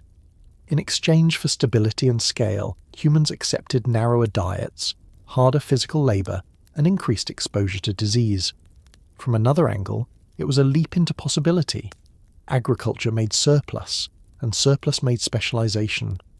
Once not everyone had to farm, some could devote themselves to other work, crafting tools, building temples, composing songs, carving myths into stone. The flowering of art and philosophy that we celebrate today would have been unthinkable without that initial compromise. The paradox of civilization lies in this trade-off. On the one hand, it sustained billions. On the other hand, it created stress, inequality, and alienation unknown to small bands of foragers. Hierarchies emerged as surpluses concentrated. Elites stored grain while labourers toiled. Kings and priests claimed divine authority, shaping societies where obedience often mattered more than kinship. For most of history since farming began, the majority of people lived not in freedom, but under systems of taxation, tribute, or labour duty. Civilization delivered stability, but not always fairness. Archaeologists describe early cities like Uruk or Mohenjo-Daro as marvels of organisation: streets, granaries, temples, plumbing systems. But they also reveal inequality written into the very architecture. Centralised power required new forms of control, and control brought conflict. Wars over land and resources became common. Walls rose not only to protect from outsiders, but to hold insiders in line. Foragers had known conflict too, but rarely on such scales. Civilization made possible both cathedrals and empires, both beauty and conquest. Yet to reduce the story to tragedy alone would be misleading. Human creativity flourished under these new conditions. Writing emerged not as poetry, but as bookkeeping for grain, yet it gave us literature and philosophy. Monumental architecture, funded by surplus, gave us wonders like Stonehenge, Angkor and Machu Picchu. Systems of law, though often harsh, created predictability that small groups could not have sustained at larger scales. In short, civilization made humanity more than it had been before, but at a price. From the perspective of evolutionary mismatch, the trade-off still shapes us today. Our bodies and minds remain tuned to forager rhythms, yet our environments reflect millennia of urban and agricultural legacy. We carry immune systems primed for pathogens introduced by livestock. We inhabit social structures shaped by surpluses and hierarchies, not by kinship alone. The stress of crowded, unequal societies echoes through modern life in ways our ancestors would not have recognized. The compromise made 10,000 years ago is still unfolding in our bones and institutions. The humbling reality is that we cannot step outside this bargain. Without agriculture and civilization, none of us would be here. Billions of lives are possible only because of those early decisions to settle fields and build towns. At the same time, the costs, disease, inequality, alienation cannot be wished away. They are the shadow side of the very abundance we prize. And so we arrive at the haunting question: did civilization save us, or did it break us? Perhaps the answer is that it did both, and that humanity now lives forever in the balance of that choice. The fields of 10,000 years ago echo in the skyscrapers of today. Whether we thrive within them or collapse under their weight remains uncertain. One way to appreciate the magnitude of this bargain is to notice how many times it was struck independently. Agriculture did not emerge in a single cradle, and then spread outward in neat lines. Instead, it appeared in multiple places, each with different plants, climates, and societies, suggesting that the pressures driving it were widespread. In the Fertile Crescent, wheat and barley anchored the first farming villages. In East Asia, rice and millet sustained growing populations. In the Americas, maize, beans, and squash became the three sisters that fed Mesoamerican civilizations. In Africa, sorghum and yams supported communities long before contact with Eurasia. Each case shows humans making the same essential calculation: stability through cultivation, even at a cost. The archaeological record shows that farming was not always inevitable. Foragers who lived near fertile farming regions sometimes resisted adoption for centuries. Why? Because the benefits were not always immediate. Farming tied people to plots of land, exposed them to seasonal failures, and demanded year-round labour. Foragers who enjoyed diverse diets and mobility could easily see farming as a burden. Only when population density rose, or wild food declined, did the trade-off begin to make sense. In this way, civilization was not so much a leap forward as a corner turned under pressure. Another perspective is ecological. Farming allowed humans to multiply, but it also reshaped entire landscapes. Forests were cleared, rivers diverted, soils tilled until exhausted. Domesticated plants and animals spread across continents, displacing wild species. In ecological terms, agriculture was the beginning of humans acting as a planetary force. The rise of civilization cannot be separated from the decline of biodiversity, a process that began millennia before the Industrial Age. Here again lies the paradox. The very practices that supported more humans often undermined the ecosystems that sustained them. Civilization also reshaped time itself. Foragers lived by seasonal rhythms, punctuated by migrations and resource cycles. Farmers introduced the calendar, dividing time into planting, harvesting, and storage. This change might seem trivial, but it created new ways of organizing human life. Deadlines, schedules, obligations that extended years into the future. Archaeologists studying early Mesopotamian tablets find records of grain owed months later, debts and obligations tracked with clay marks. Civilization brought not only surplus but bureaucracy, not only food security but anxiety about obligations stretching beyond one's immediate kin. What is humbling is how irreversible the trade-off became. Once populations swelled beyond the carrying capacity of foraging, there was no going back. Even when individuals abandoned farms during droughts or wars, the system as a whole kept expanding. The trade-off was locked in, shaping generations who could not imagine an alternative. We live within that legacy still, beneficiaries of stability, inheritors of its burdens. And so, the haunting question grows sharper. If civilization was the trade we made, are we its masters, or are we the ones who are mastered by it? Did we shape fields, or did the fields shape us? The evidence so far suggests both are true. Evolution is a story told in deep time, carved into bones and genes over hundreds of thousands of years. Yet we now live in a world where change unfolds in decades, not millennia. Technology transforms landscapes overnight. Medicine alters lifespans in a single generation, and climate change shifts the conditions of survival faster than any past ice age. In this context, a haunting question emerges. Are we still evolving, or has the process that shaped us slowed to a halt? On one side of the debate are those who argue that natural selection has weakened. For most of human history, survival and reproduction were precarious. Disease, famine, predators, and injury filtered out traits that hindered endurance or fertility.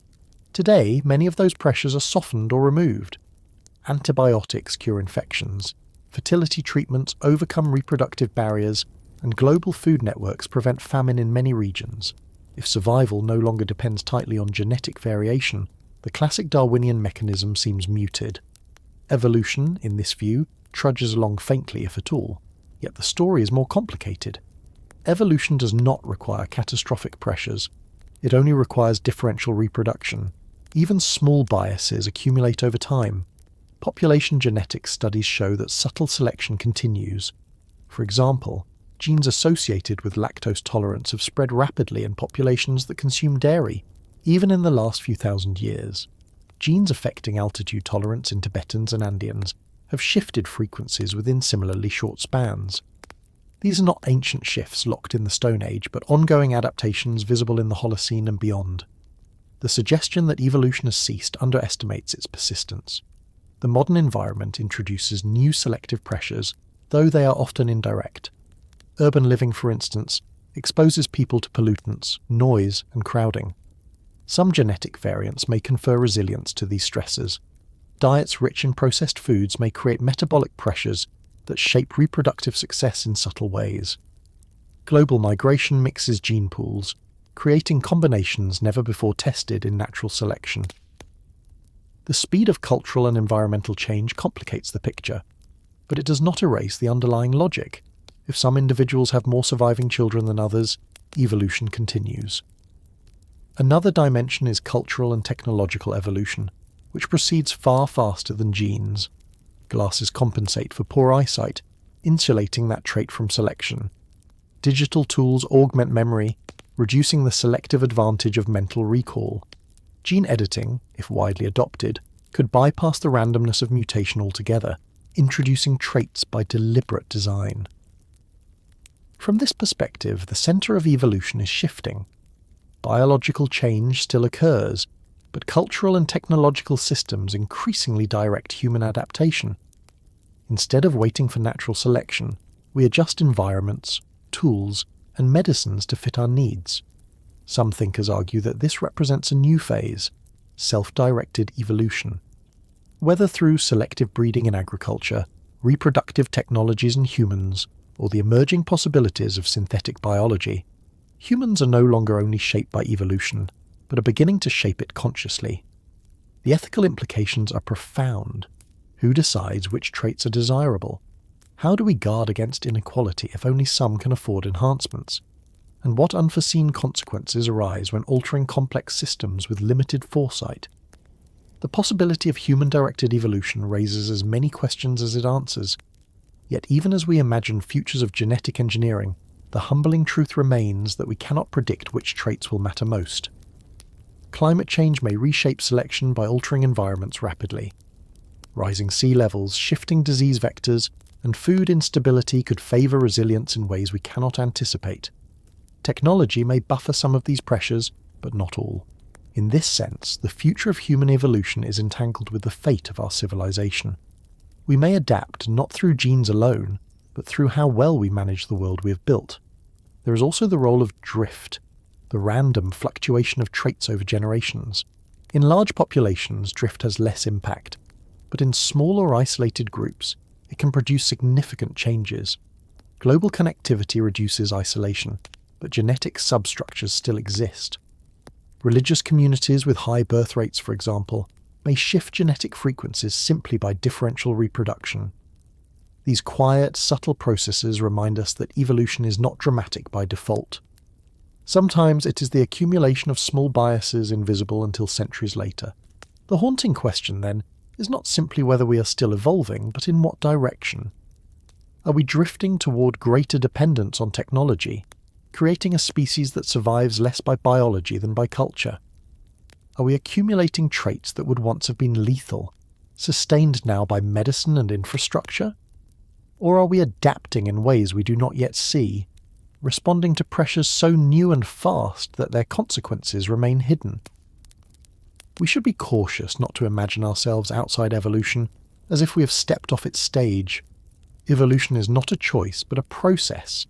The fact that we debate it, study it, and imagine its future is itself a product of the brains evolution gave us. Perhaps the question is not whether we are still evolving, but whether we can learn to live with the paradox, a species shaped by ancient pressures, now altering its own environment so profoundly that it may become the primary agent of its own future. To ask whether humans are still evolving is also to ask how flexible evolution itself can be in the face of cultural dominance. One concept often discussed in evolutionary biology is gene-culture coevolution, the idea that cultural practices can generate entirely new selection pressures.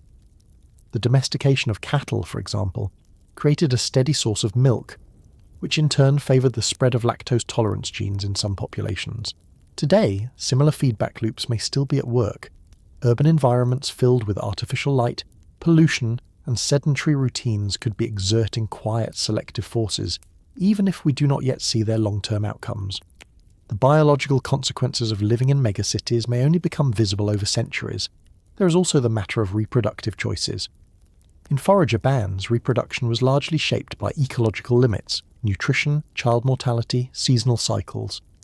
In modern societies, birth rates are influenced by education, access to contraception, economic opportunity, and cultural norms. Some communities maintain high fertility, while others approach demographic decline. These differences alter the relative contributions of populations to future gene pools.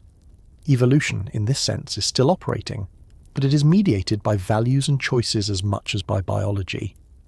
This is a departure from the past, but still consistent with the principles of differential reproduction. Another area of ongoing research is immunity. Global travel and interconnected populations expose humans to pathogens from across the world. Pandemics, such as influenza or COVID-19, highlight how quickly diseases can sweep through societies. While medicine reduces mortality, not all individuals respond equally to infection or vaccination.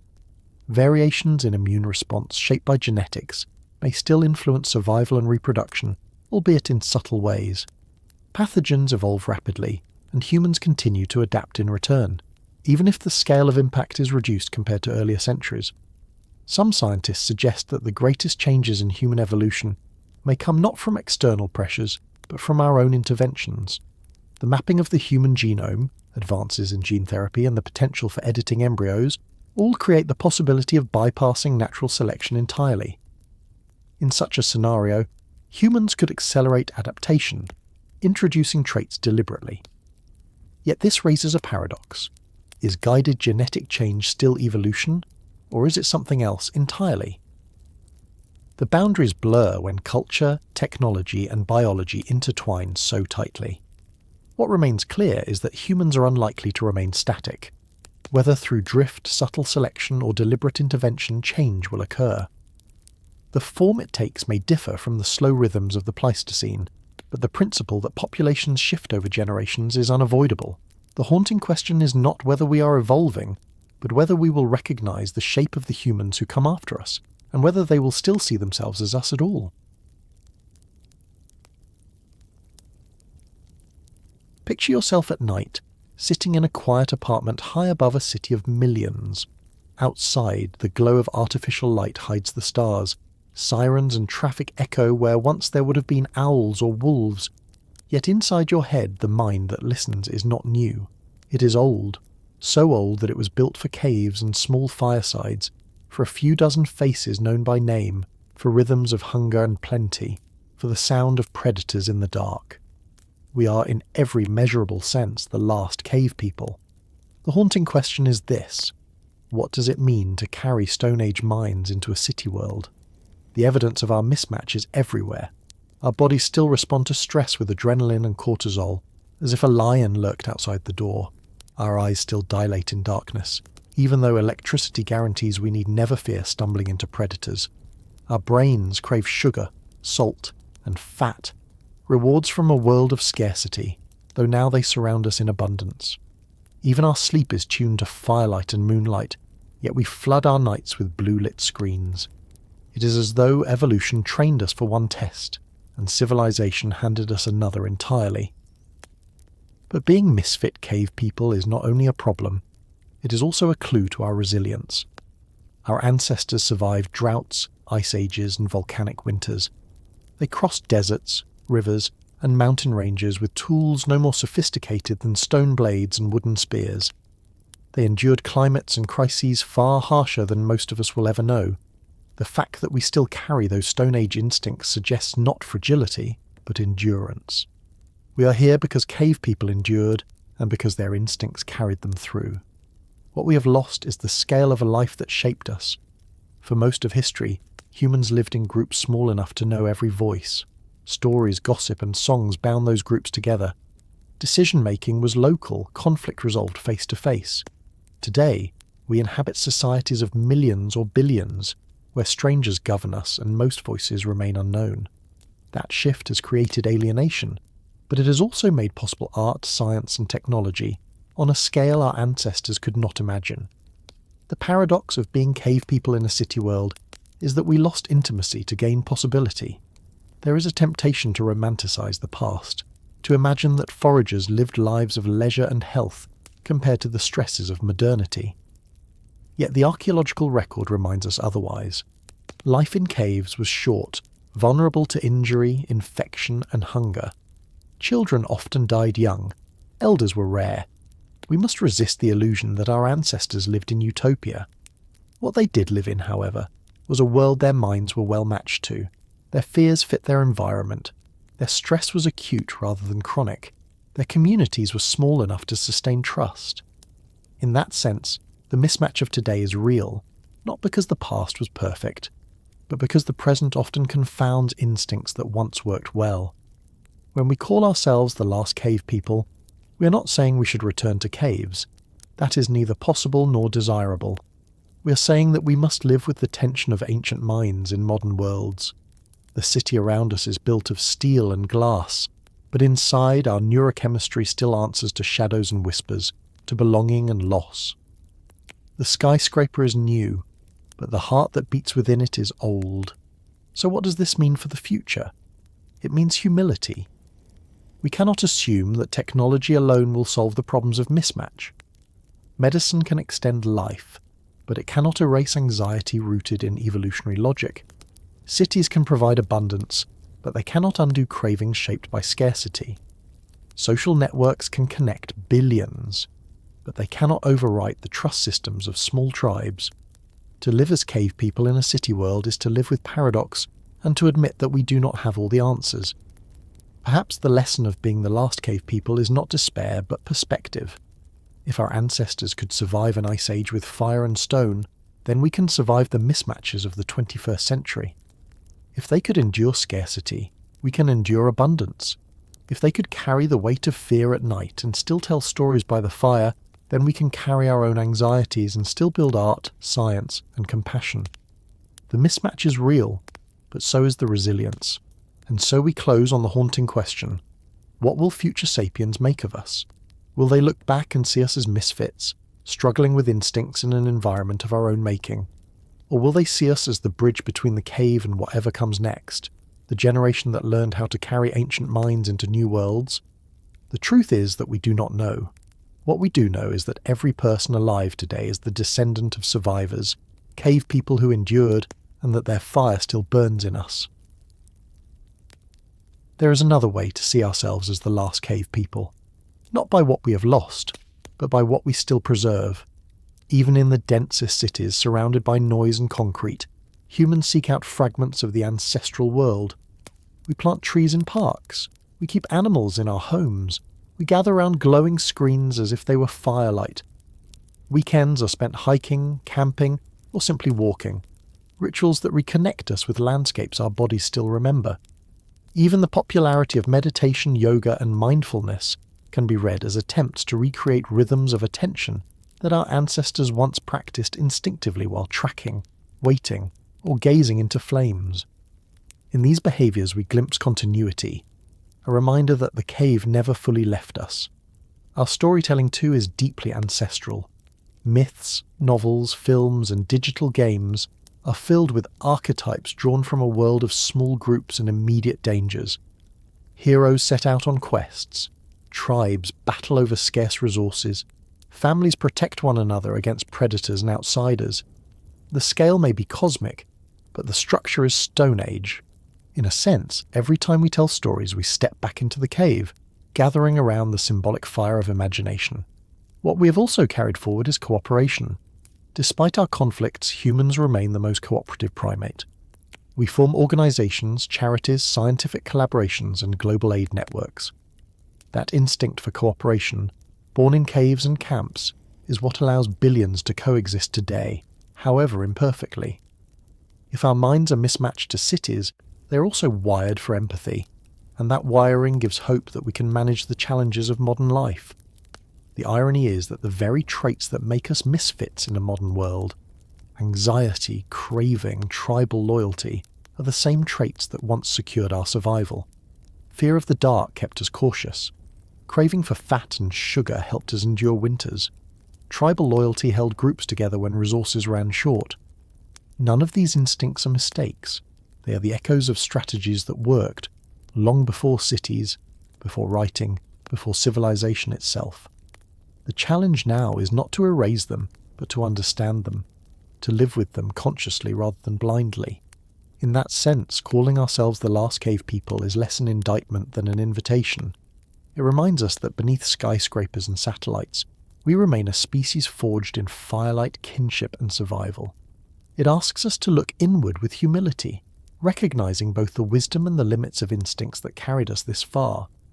And it invites us to carry those instincts forward with care, not as relics to be discarded, but as companions on the path toward whatever comes after the cave. Thank you, fellow sapiens, for wandering this timeline with me, for drifting into deep time, for slowing down and remembering. If this helped you fall asleep, helped you study, or simply helped you step out of the noise for a while. Thank you for being here. If you think more people should know this story, you know what to do. Like, subscribe, share it with the sapiens in your life, and tell me, are you listening before bed, while working, or somewhere in the world I can only imagine? And as always, stay curious, stay calm. I'll see you in the next story.